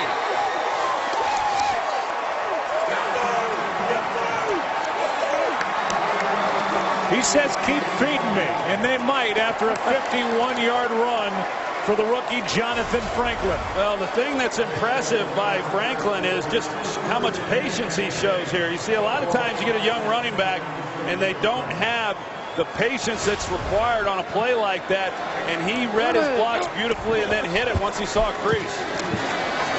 Rodgers pulls it back, has Nelson with a catch. And he got his feet down inside the 10. Another acrobatic sideline catch by Jordy Nelson. When Aaron Rodgers turned that one loose, I thought Terrence Newman was going to intercept the ball, and he didn't get up in the air high enough, and the Packers wind up getting a nice gain. They run it with Franklin, and he slipped trying to make his cut. Let's go back to the Nelson catch. Yeah, I think that, Terrence Newman had plenty of time in order to get back and get underneath that throw and at least make a play on it, but he fails to really know exactly where Jordy Nelson was, and Rodgers just lays it up there beautifully. That was a 30-yarder. Penalty flag on the play. Into the end zone for the touchdown. Jones, but a flag is down. Looked like there may have been too many men on the field. And the officials get together. It's a touchdown to James Jones at the moment. McCarthy believes touchdown. Let's see if looked like one of the Cincinnati players did not get off the field in time.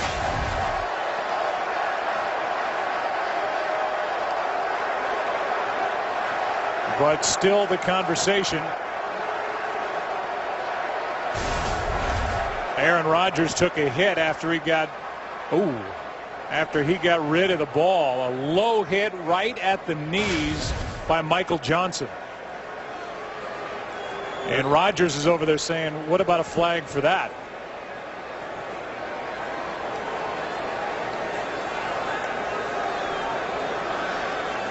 Well, they're still trying to sort through it, but he's outside the pocket, Joe, and he got hit low, and it was one of those hits too that certainly could have been a pretty significant injury, and yet Rodgers able to get up, but an excellent throw on his part. I mean, he drilled that one in there to James Jones. It wasn't even close. Here's the call. Offsides, defense, number 92. That penalty is declined. Result of the play is a touchdown.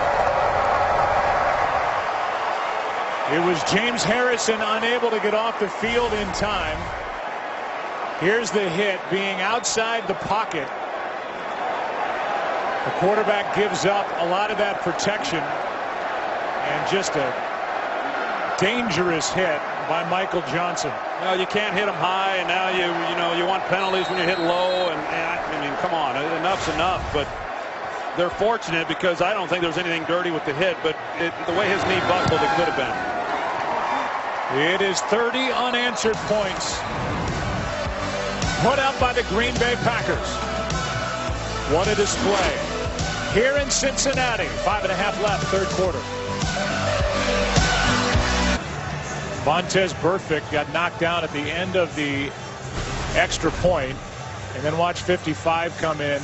It's subtle, but he gives a cheap shot below the belt to Ryan Taylor. And Taylor shoves Burfict to the ground. They threw a flag on that action while we were in break.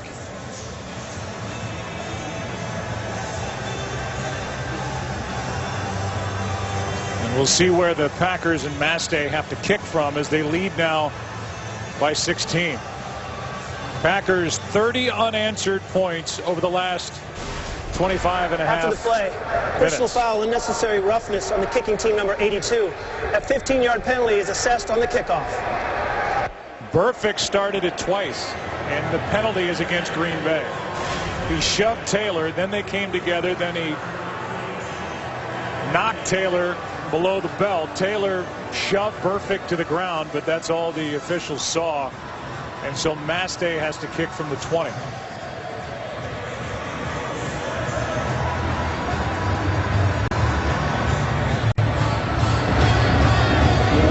So 2 cheap shots by Vontaze Burfict, but a penalty against Green Bay. Brandon Tate will wait for the kick from Mastay from the 20.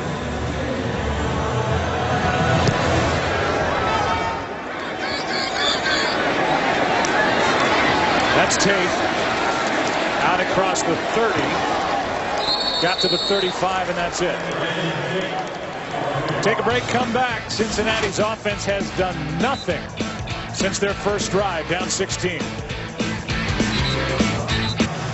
Happy as the crowd has been in the last hour and a half as they showed the Reds beating the Pirates 7-1 in Pittsburgh. Here, after a 14-0 lead, it's been all Green Bay. Up by 16.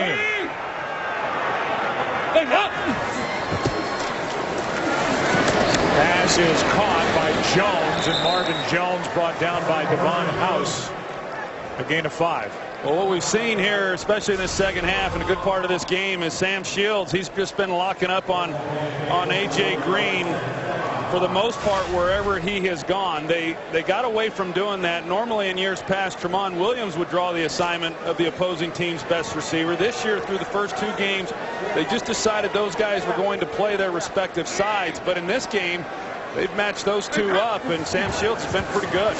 He's winning that battle so far. In that direction, Green makes the catch, and he's got a first down. And then they're going to throw a flag for a hit on Nick Perry as he came over the top at the end of the play. You see the one-on-one on the outside, and an excellent route by A.J. Green. Good timing with Andy Dalton. Here comes the hit in late. Personal foul. Defense. Unnecessary roughness, number 53 for a late hit. 15 yards in the end of the run. Automatic first down. Doesn't look like a whole lot to me either, but what do I know?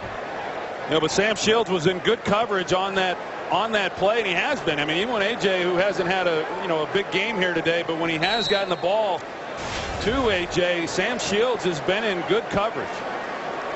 A lot of helmet-to-helmet on that hit.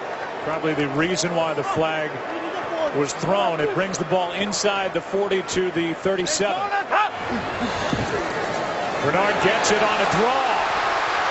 And how about the Cincinnati rookie? Down to the 20 with a first down. He had 2 defenders that were coming at him, and he didn't budge. You're going to see these 2 safeties, and they're in a position once he gets into the open field, and he just hit it going straight ahead. Didn't try to put a move on either one of them. Gets airborne. Good way to get hurt, but a good job up front. Bengals end zone. Touchdown. A.J. Green.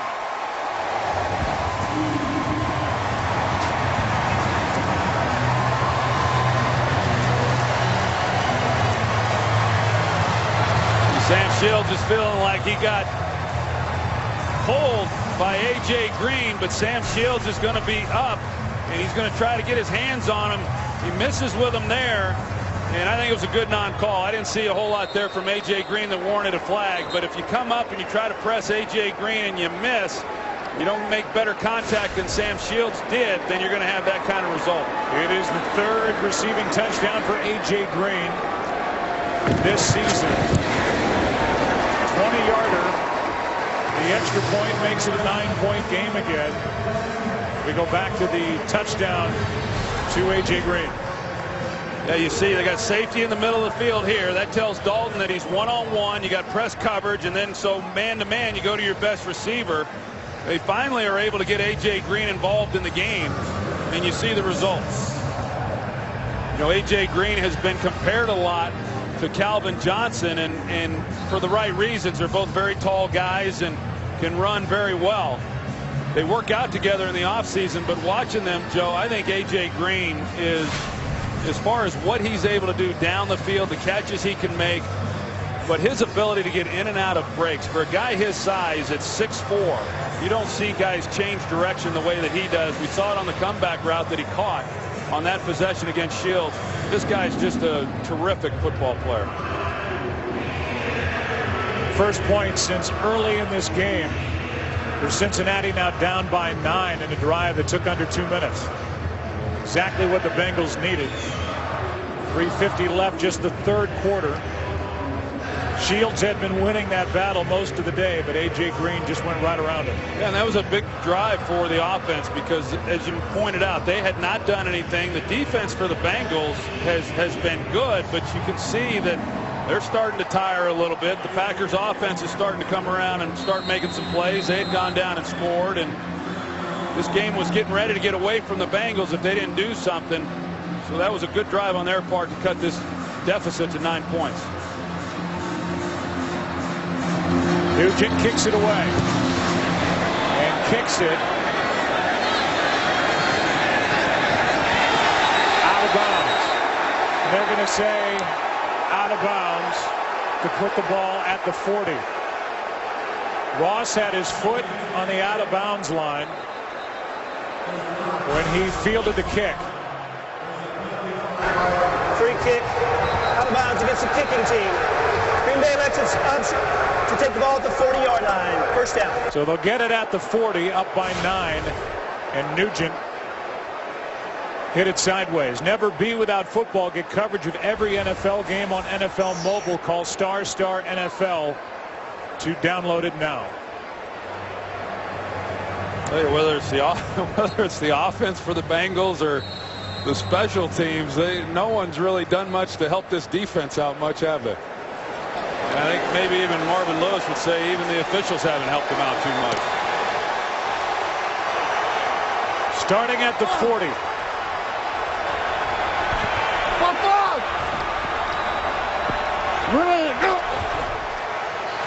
Toss to Franklin. Making people miss. He looks like a handful as Jonathan Franklin gets 7. Maualuga on the tackle with a nice 7-yard run. And here's Aaron Rodgers, who was trying to maybe make a block. Well, I can see why. Well, maybe he'll revisit that and rethink it next time. But how about Jonathan Franklin? I mean, the job that he's able to do. Rodgers keeps it. Looking short, now long. This is Jones off his hands. Incomplete with Newman on him. Terrence Newman, he never was able to get turned around and locate the ball, and Rodgers sees him getting downfield with his back to him and tries to take a shot, just unable to quite get enough on it. See Terrence Newman, he's never able to really locate where the football was coming from. Now 3rd down and 3.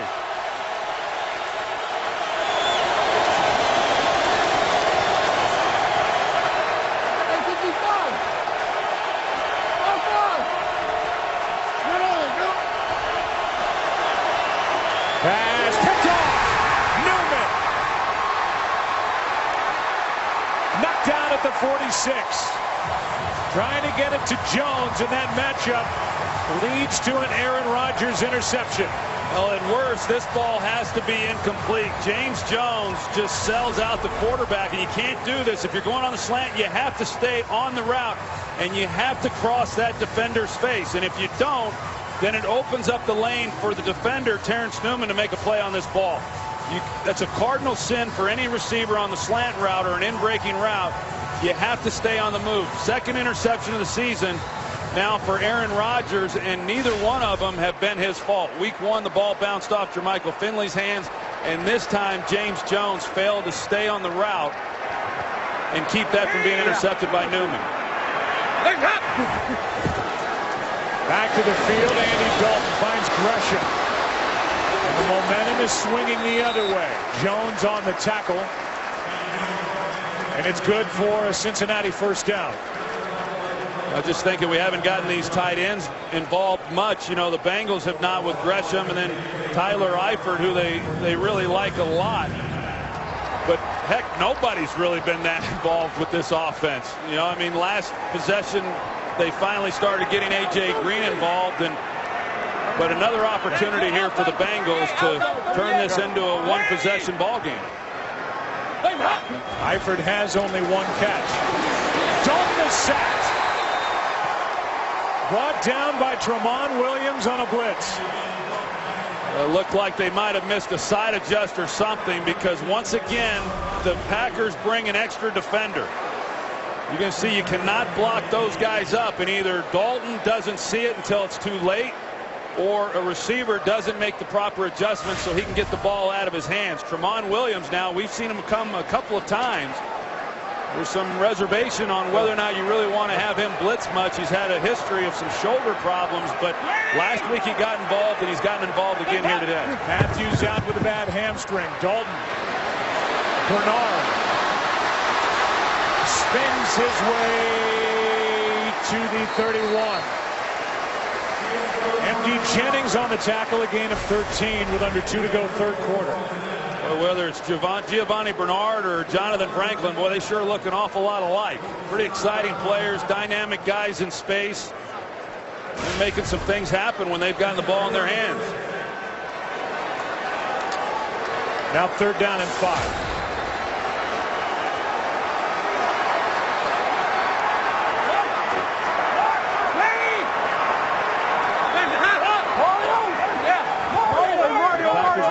Blitz off this edge again. Dalton. Time runs out. Down he goes. In the arms of Mike Daniels.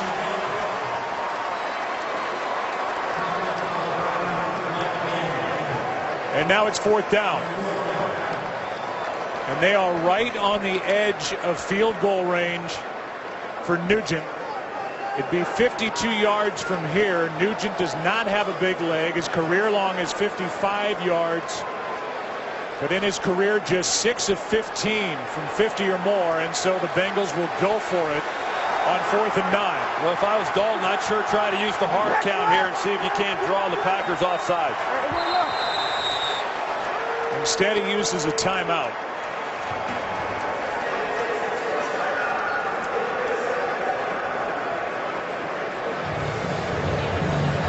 And so a fourth down when play resumes as we welcome you inside our broadcast. But this is a crazy game, and the way it started with Cincinnati up 14-0. Now Green Bay has come roaring back. Now it seems like the momentum's back on Cincinnati's side. Big fourth down coming up. Well, it really is, as to what they're going to try to do here. You know, if they don't make it, then you give them the ball back to the Packers with awfully good field position. I think both of these teams throughout this game have been very frustrated, you know, by what has happened. I don't think either team really feels good exactly where the game is right now.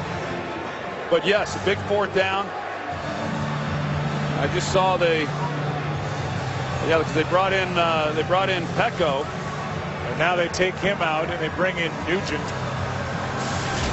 to try and kick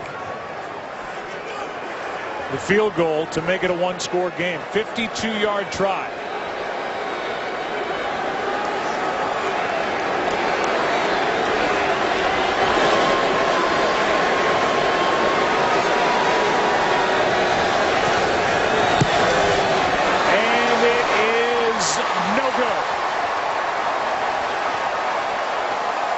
Now 6 out of 16 in his career from 50 and beyond for Mike Nugent. And with 26 seconds left, the Green Bay Packers survive that Aaron Rodgers interception. It's still a 9-point game. Next week, it's a Fox NFL Sunday doubleheader. The early games followed by some big ones late, including the Eagles at Denver and Peyton Manning, Redskins and Raiders, Cowboys at San Diego. The matchup early between Chicago and Detroit. That's next Sunday. And it starts with the Fox NFL kickoff show at 11 a.m. Eastern on Fox Sports 1, followed by Fox NFL Sunday on the network. On first down, Rodgers is flushed out to his left. He will stay in bounds, get some extra yards with a first down at the Cincinnati 40. An 18-yard run. Well, we've seen it a lot from Cincinnati when, we've seen him be able to get pressure on Rodgers. We've seen other times where he's had time in the pocket. And when he's had time, the secondary really has done a pretty good job for the most part of staying put on those receivers. But Rodgers shows his ability to make some things happen with his legs. Packers are now over 150 rushing yards on the day. First down for Green Bay when we come back. We go to the fourth after this from your local Fox station.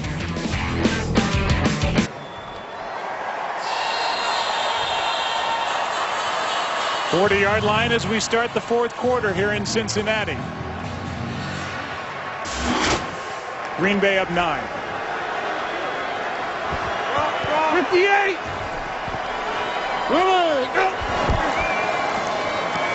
Pass caught by Cobb. Makes a couple guys miss and picks up 8. How about this? If you had told Mike Zimmer, defensive coordinator for the Bengals, that Aaron Rodgers would have less than 150 yards passing after 3 quarters, I mean, you'd feel pretty good about that. You certainly wouldn't be thinking you'd be behind by 9 points, but that's exactly what's happened. Defensively, they've been pretty good, just haven't had a whole lot of help on the other side of the ball. 2nd and 2. Rodgers drops it off with Franklin. And a guy who has really impressed here today has a Packer first down. Yeah, he really has. And, we've all been kind of waiting to see when he was going to get his opportunity. And, by the looks of it, he's been, really, really good. I'd still like to see him in pass protection as to how he can handle that. But he has been explosive with the ball in his hands, and clearly he's earning the right to get more opportunities in future games. Yeah.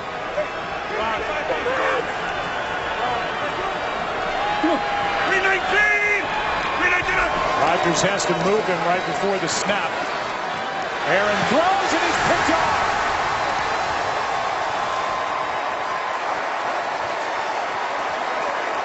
Intercepted by Leon Hall. And it is the rare 2-interception game for Aaron Rodgers. He had a 41-game streak of not throwing more than 1 pick in a game. That's over. Bengals have it down 9. This game on Fox is sponsored by Geico. 15 minutes could save you 15% or more on car insurance. By Bud Light, official beer sponsor of the NFL. And by United Airlines, the world's most flyer-friendly airline. United, fly the friendly skies.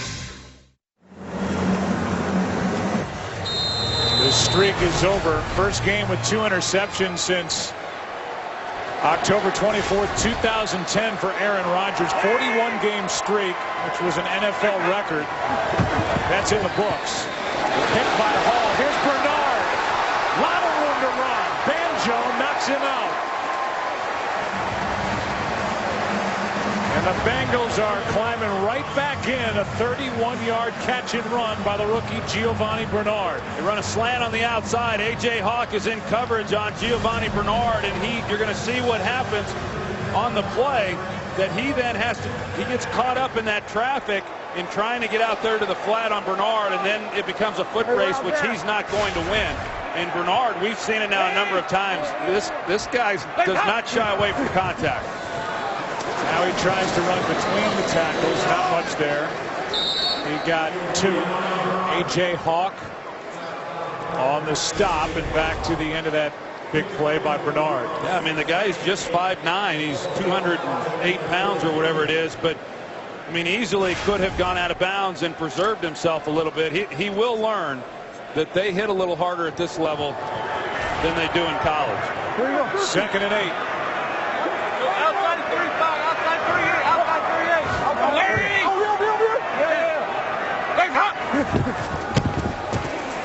Dalton Green out of his reach. And again, he's looking across at Sam Shields out there in coverage for Green Bay. They've definitely allowed Sam Shields to lock up one-on-one without any help, and he's done a good job, as we pointed out. They brought the blitz again from Tramon Williams, so we've seen that now a number of times. I'm not sure that Dalton saw it coming that time either, but because of the route on the outside to A.J. Green, he's able to get it out of his hands. 3rd down and 8. Pass is caught. First down at the 40. That's Marvin Jones. And they throw a flag for the hit out of bounds.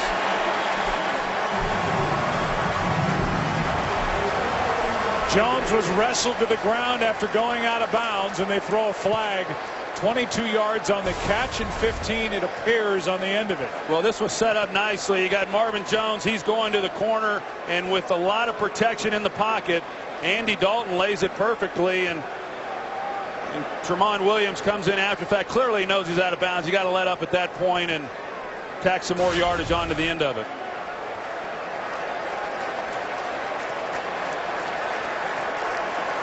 After the play, personal foul, unnecessary roughness, defense. Penalty is 15 yards, first down, Cincinnati. They got together. I think they were trying to figure out what the number was. It was on Tramon Williams. That's the 3rd Green Bay personal foul. So in the end, 37 yards of field position, first down at the 25.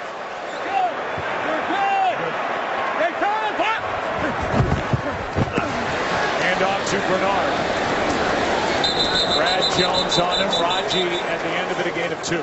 I mentioned Giovanni Bernard's size. You know, at 5'9", 208, 210, what they have him listed at. And, you know, I asked Jay Gruden, the offensive coordinator, I said, you know, could he be the featured back? I mean, is he big enough, or do you worry about wearing him down? And he said, no, there's no doubt that he could be the featured guy. And from what I've seen, I would have to agree with that. I mean, even on that last play, he doesn't go down easy. He's a tough guy, especially running between the tackles.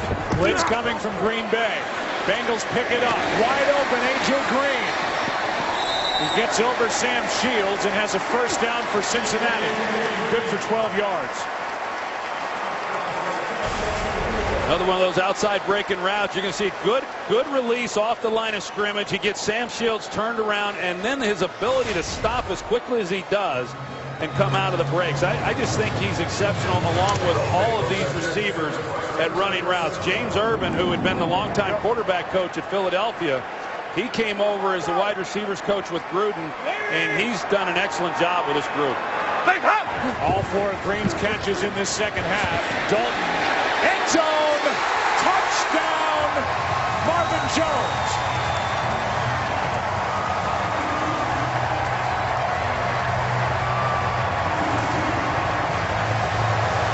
I pointed out Sanu's route running ability, A.J. Green, and now you see Marvin Jones. He's going to be in the slot. The Tramon Williams is going to be outside technique. Well, Marvin Jones knows he wants to get to the corner, and so he uses speed in order to get there, and Tramon Williams had no idea where he went. Then it's just a matter of making the catch. Now they'll confirm the score. 95-yard drive after the interception by Leon Hall.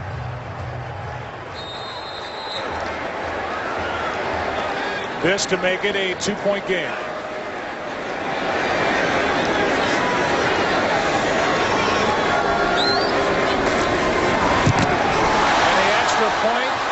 Is blocked. So that keeps it a 3-point game, and a huge effort by Jones, the rookie. Dayton Jones got his hand up and blocked the extra point. What a game. Back and forth it goes. Rodgers back to the field, up 3. The 11-yard touchdown catch for Jones. Andy Dalton is getting hot here. The end of the 3rd quarter, beginning of the 4th, and it's a 3-point game as the extra point is blocked by Dayton Jones, the rookie, who got through, didn't take anything for granted. The first-round pick out of UCLA keeps it a 3-point game.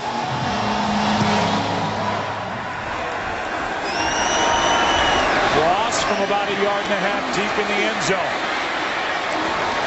Across the 20, and that's it. Back to the block of the extra point, which are basically taken for granted in the NFL. Dachon Jones right there. He just gets a free release off the line of scrimmage and is there to make a play. And you're right. I mean, you take those extra points for granted, and clearly that 1 point could prove pivotal as we move through the remainder of this game. An excellent job by Cincinnati on the takeaway defensively, and then doing something with it offensively for the touchdown. Hall, the guy who intercepted that pass, he played that beautifully too on the interception off Aaron Rodgers. Rodgers has a quarterback rating of 54.4 in this game. Delayed handoff. It's Franklin. And Jonathan Franklin is tackled from behind, and it's one rookie on Cincinnati's side, Bernard. And it's Franklin on Green Bay's side, good for 12 and a first down. And a good job by Franklin at the end of that run protecting the football, because the Bengals were coming in on it and they were going after it, but he secured it and finished off that run. Aaron Rodgers, 2 interceptions over his last 4 throws. Hey, 55. Hey, 55. Yeah. Hey, 58, 58. Yeah. Give me 19. Delayed handoff. Franklin breaks 1 tackle. Went right around Leon Hall, who couldn't bring him down, and what looked to be a loss on the play turns into a 3-yard gain. He's pretty slippery, that's for sure. And you know what we've seen now since Franklin came into the game here is Aaron Rodgers has been making sure he understands the protection. He's moved him at times. That time he made sure he was understanding the check that he made at the line of scrimmage. Jonathan Franklin fortunate to have a veteran quarterback like Rodgers who's able to help him in some of these situations. Aaron told us he was doing the same stuff with Eddie Lacy going into game 1 at San Francisco. So helping the rookies along as Rodgers has time and now will take off. Ducks under a big hit by Gilberry. Picks up 4, third down coming up. Well, this gives us a little bit of an idea. Certainly not one-on-one pass protection, but after the play fake, he comes in and finishes off a block. I think that will just continue for him to be a work in progress as he moves through this season. Third down and 3.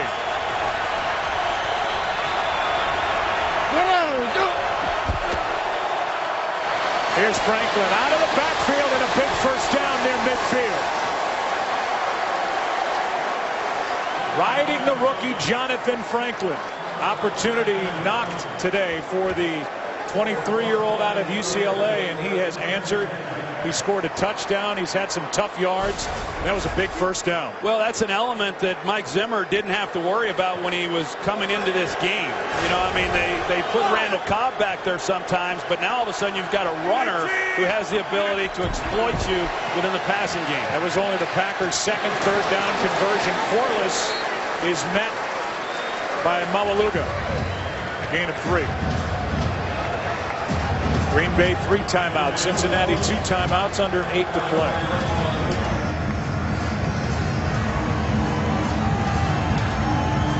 Green Bay had an opportunity to activate a guy in their practice squad, Michael Hill. Guy who played at Missouri Western, had just under 2,000 yards a year ago. They kept him on the practice squad, and they're down only to Jonathan Franklin, and he has delivered after a knee injury sustained by Starks. Now Cobb in the backfield. Rodgers looked his way and now comes to the right side and finds Jordy Nelson. Small gain for Jordy Nelson of just 2. Another third down coming up for Green Bay, up by 3. Well, you put a guy in the backfield that can catch the football and run routes, as we've seen from Jonathan Franklin, and then that time Randall Cobb, it can really pressure a defense. And Michael Johnson got in the throwing lane of that one that was intended for Cobb, but Rodgers is able to still pick up the completion to the outside.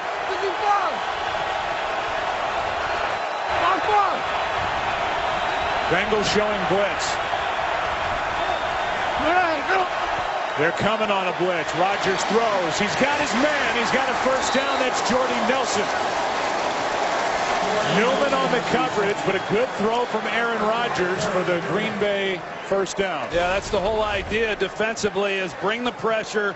Don't ask these corners to stay with the receivers for any length of time. See Jonathan Franklin, he jumps in there. I'm impressed with the guy. I mean, that was obviously an area that needed improvement, but he has stuck his face in there and helped out when he could, and he does there. But the ball comes out of Rodgers' hand in a hurry, but Jordy Nelson being a big target, they're able to pick up the first down. Play clock.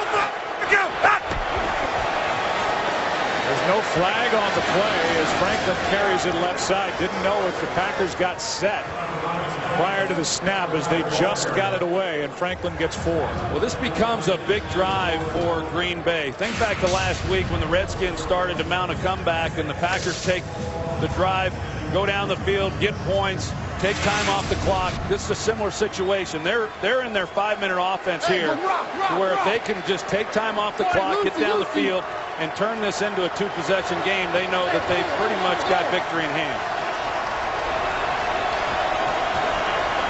9th play of this drive.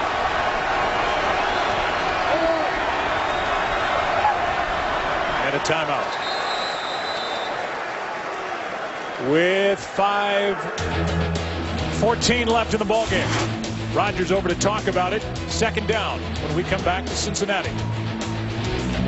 Today's game is sponsored by Toyota Care. Packer fans and Brett Favre fans will remember this. It came against the Bengals. September 20th, 1992. Don McCoskey out. Brett Favre comes in. He leads a Packers comeback victory against the Bengals. Final 24-23. That was it for McCoskey. That was it for Favre, who would go on to start every game for the Packers for the 2007 season. How about that? The next week, as you said, Favre gets his first start. And then since that game, only 3 guys have started at quarterback for the Packers. And Matt Flynn got the 1 start. I mean, it's pretty incredible when you look at that. And the number of quarterbacks the Bears, for instance, have started, 26 of them. And for this Packer organization to just have 3 and 2 Hall of Fame quarterbacks is pretty good stuff. 2nd down and 6. Hey, Lynn. Green 18. Rodgers going to put it up. Maybe. Down he goes. Got knocked down. Pecco is in there for Cincinnati. And he shoved Evan Dietrich Smith right back into Aaron Rodgers, a loss of 7. That is a big sack for Cincinnati. Well, it's huge. I mean, it looked like Rodgers initially was going to go outside to James Jones to the one-on-one look. But Pecco, you see his strain, just drives him right back into Aaron Rodgers. That's a strong man right there. Now Green Bay's late getting out of the huddle.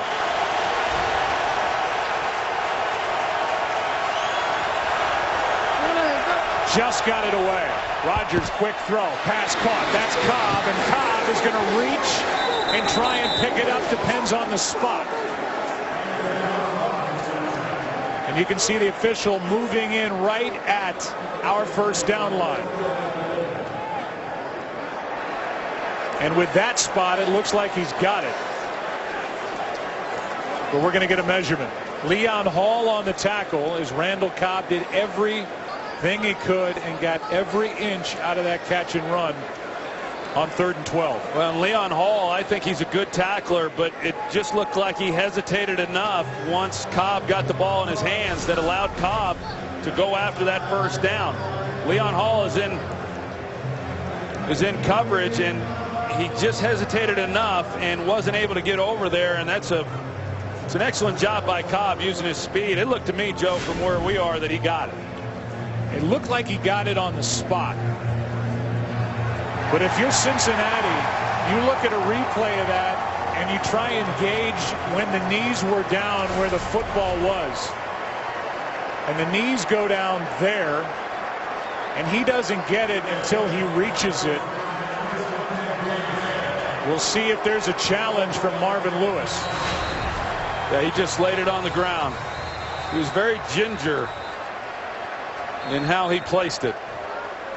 I think there's a strong case to be made that Lewis wins this challenge based on where the knees went down and where the ball was, because it took every inch of that stretch. Cincinnati is challenging the ruling on the field of the location where the ball was down by contact.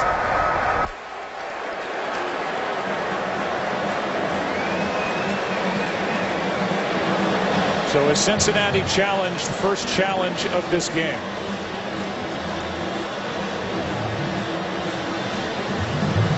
We welcome in a new audience. For those of you joining us, you're going to have to read about the majority of what's happened here today, because it's virtually impossible to go through it all. Right now we're in a challenge by Cincinnati and Marvin Lewis of the spot on this 3rd and 12. Marvin Lewis is saying the knees go down prior to Randall Cobb picking up the first down. They initially said first down. Mike Pereira joins us from Los Angeles. Mike, what do you see from your perch out there? Well, if I go under the hood, I think I'm looking at the knee touching the ground right here. And where is the ball? I think it's short of the 29, so I think you got to move it back, maybe remeasure at that point, but I think it's short. We're in agreement with you. Right now the Packers are inside field goal range either way.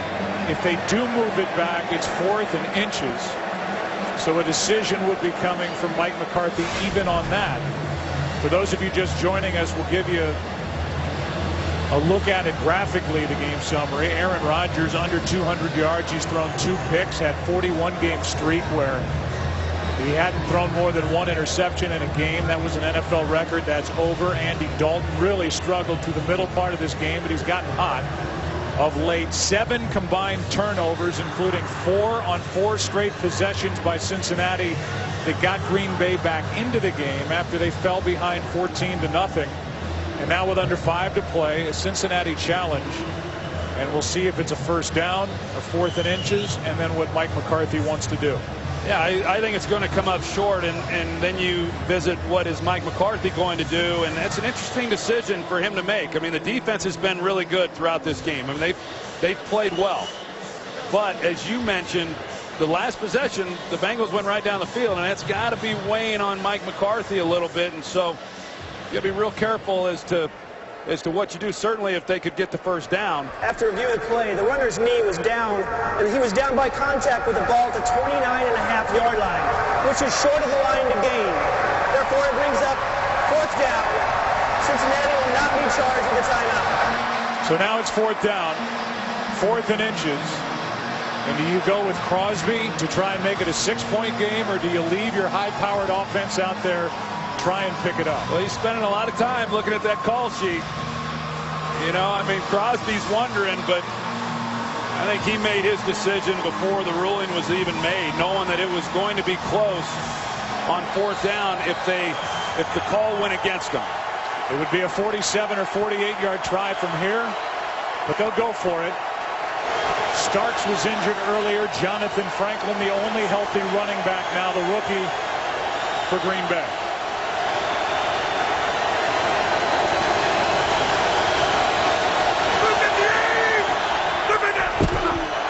Franklin gets it, and he is stuffed.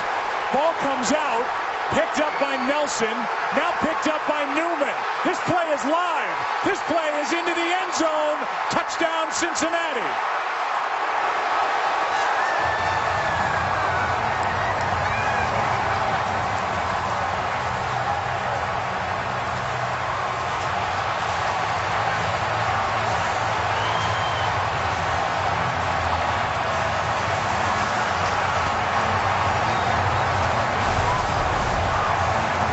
Take another look. And that ball's out early. It came out real early, Joe. You see that? He just had one arm on the football, did not secure it with his left when he came into the line. And it gets knocked out then by Michael Johnson. And initially you're looking to see whether or not the official spotted it for the first down, and then there was a scrum for the ball. It comes out. Newman's able to get it after that fumble by Nelson and go the distance. Nelson had it. He lost it. Newman picks it up. I believe it was Cobb that knocked it out of the arms of Reggie Nelson. They initially said touchdown. Now they're bringing everybody back. But it didn't look like anybody was down on any of the replays we showed. The ball came out early. There's no doubt about the fumble. The question has to be about the return, and now the officials and this group has been congregating quite a bit today. It's a booth review on the score. It's also a turnover on the play. The ball comes out early, and now let's look.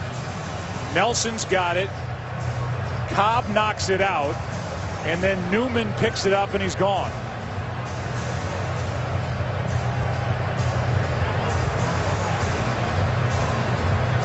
Well, you look at the field and all the officials are huddled up and they're trying to sort through all this, but to figure out exactly what it is that's so unclear to the officials, because Nelson has it there and the ball comes out. That's a fumble with Newman picking it up clean. Here's the situation. The fumble occurred on 4th down.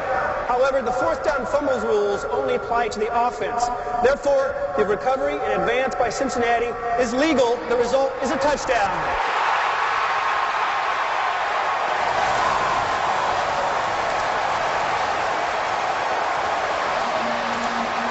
Mike, I guess the officials were getting together because of the 4th down fumble rules, the inside 2-minute fumble rules, but as we just heard from Cleat, it applies only to the offense. Is that what you saw back there? Absolutely. This is the one you'll see on the test every year. 4th down fumble rules do not apply to the defensive team unless it's inside of 2 minutes. Then it applies to both teams. But outside of 2 minutes, it does not apply to the defensive team. So this is a legal recovery and advance by the Bengals. And in the end, it's Terrence Newman taking it downfield on the return after the fumble. Each side has 4 turnovers now, and Terrence Newman with a 58-yard touchdown return. And remember, that all followed the successful challenge by Marvin Lewis on what was initially ruled a 1st down carry by Jonathan Franklin. Jonathan Franklin with a fumble. Cobb was marked just shy of the 1st down. Franklin commits the fumble. And now the Green Bay offense back to the field, down 4. The NFL and all 32 teams are celebrating Hispanic Heritage Month. Visit NFL.com/Hispanic Heritage to hear the personal stories of Hispanic players in the NFL. This game has been crazy. Now under 4 to play, each side with 2 timeouts, and it's up to Aaron Rodgers with the rookie running back Jonathan Franklin, who just committed the fumble. He was returned 58 yards for a touchdown. Terrence Newman getting the score. And now Green Bay gets it back, and the drive will start at the 20. Cincinnati led early 14-0.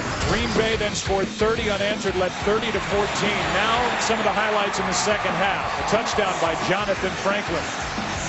A touchdown throw to James Jones. A 30-14 lead. Then a touchdown to A.J. Green. Cincinnati coming back. Followed by a touchdown in the corner of the end zone to Marvin Jones. And then after a stop on 4th and inches, the return by Terrence Newman.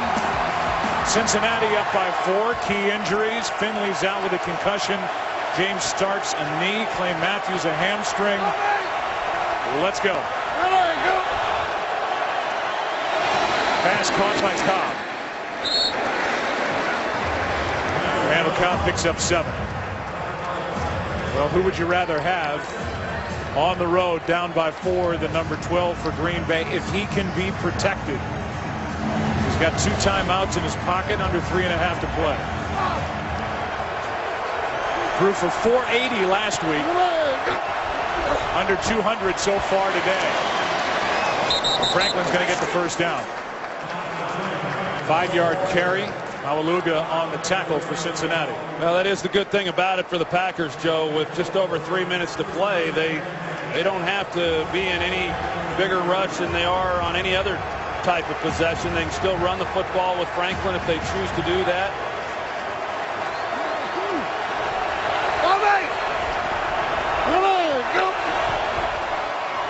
Pass caught by Corliss, playing in place of the injured Jermichael Finley. Couldn't get out of bounds. But on first down, he picks up 7. Perfect on the tackle.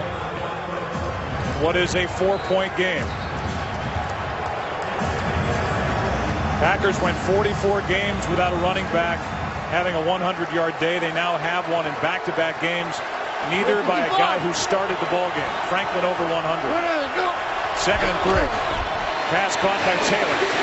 Ryan Taylor is going to get out of bounds with a first down. Dunlap on the tackle, of catch and run of 8. That's that play we've seen over the years, especially when the Packers get into the red zone, that they'll block the outside guy. They get the ball out of Rodgers' hands quickly, but then there's no flat support defender to make the tackle once that guy catches the ball.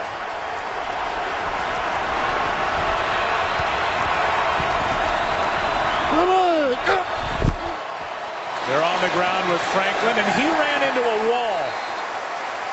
That was Gilberry. Wallace made the play, a gain of 2. And he met the rookie Jonathan Franklin right in the hole. It's a 2-minute warning in Cincinnati. 4-point game. Take a break, come back with the exciting finish after this. Fun day, baby.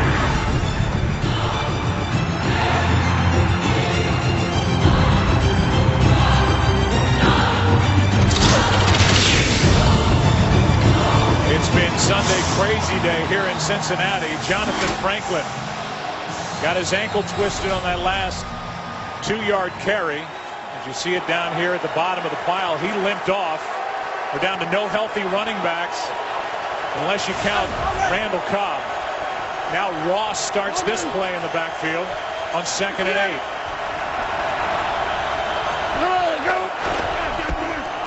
This one batted down, and Aaron Rodgers let it drop.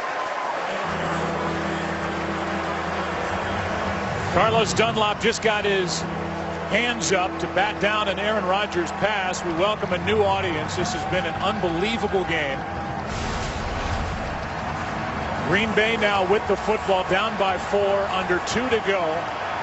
Dunlap knocked it away, and now a big third down for the Packers. And now Aaron Rodgers is having to try to explain things to Jeremy Ross.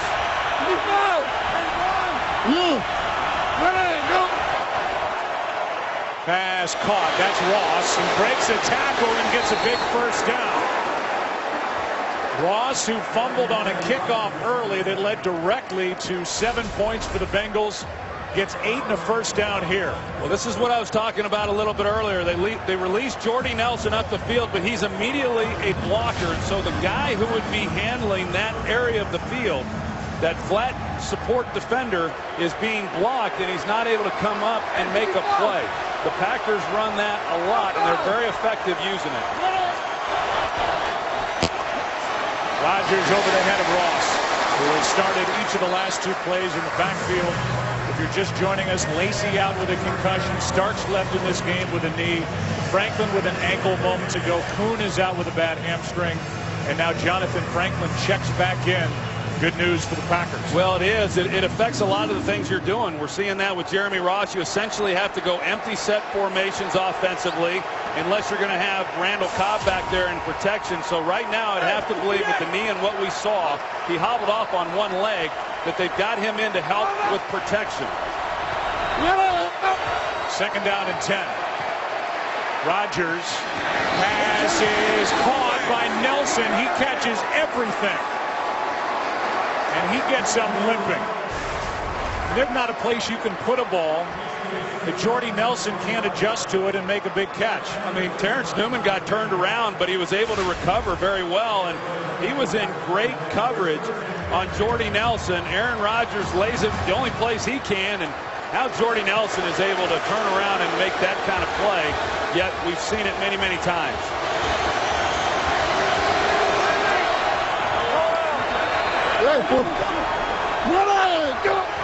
First down at the 25. This one for Jones, and out of his reach. Adam Jones defending. 2nd and 10, a minute 34. Time really not a factor for Green Bay with 2 timeouts left. Well, there's plenty of time for Green Bay, but You know, earlier I said, well, they can still run the ball with Franklin if they choose to do that. Franklin's still in the game. And on the play where I thought he came in to help with protection, he released immediately on a check down. So maybe the knee's not bothering him as it appeared when he left the field. Yeah, knee or ankle, one of the two. Second down and 10.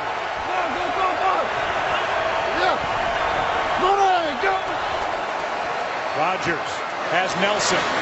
And Nelson out of bounds, inches inside the 20. Mays forced him out, a gain of 5 with 1:29 left. Packers have a bye week next week, and they are going to need it to try and get healthy, specifically at the running back position. And those trainers and that medical staff, they'll be putting in some long hours next week during that bye week, trying to get this group healthier than they've been through the first 3 weeks. Third down and 5.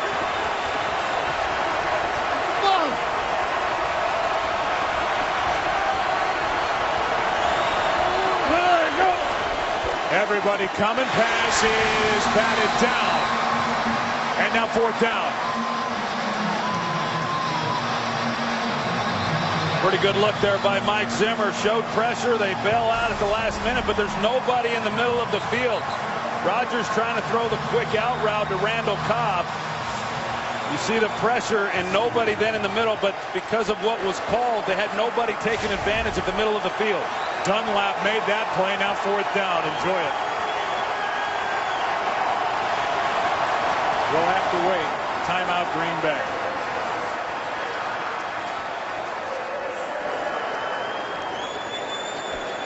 You could go a long time covering NFL games and not see an NFL game like the one we've witnessed here today.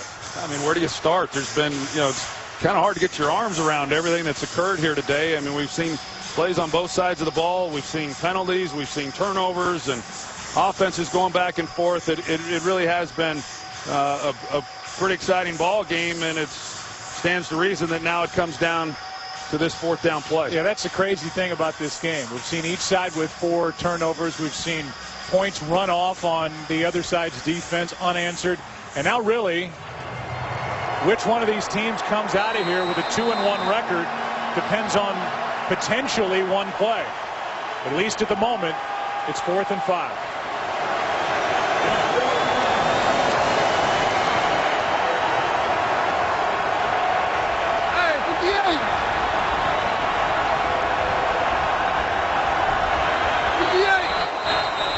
Cincinnati will answer with a timeout.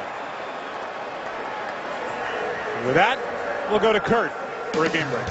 And with this, believe your eyes. The Cleveland Browns traded Trent Richardson this week. Hey, looks like they knew what they were doing. Jordan Cameron, his 3rd touchdown reception of the day. Brian Hoyer has thrown 3. And with 4 seconds left, they lead it in Minnesota, 31-27. Joe, Troy, and Pale. So no Whedon, no Richardson, and yet possible road win for Cleveland, their first of the year. Meanwhile, we've seen timeouts traded here, and we know now the next time they line it up, we're going to see that 4th and 5. Well, and keep an eye on it, because on the third down play, as I pointed out, Mike Zimmer decided to, match up outside, then bail out, try to double the slot receiver with no safety in the middle of the field. That last look, they showed a look where they were going to bring pressure, no safety in the middle of the field. The Packers had a chance to look at that now the last 2 downs. We'll see what the Bengals try to do here.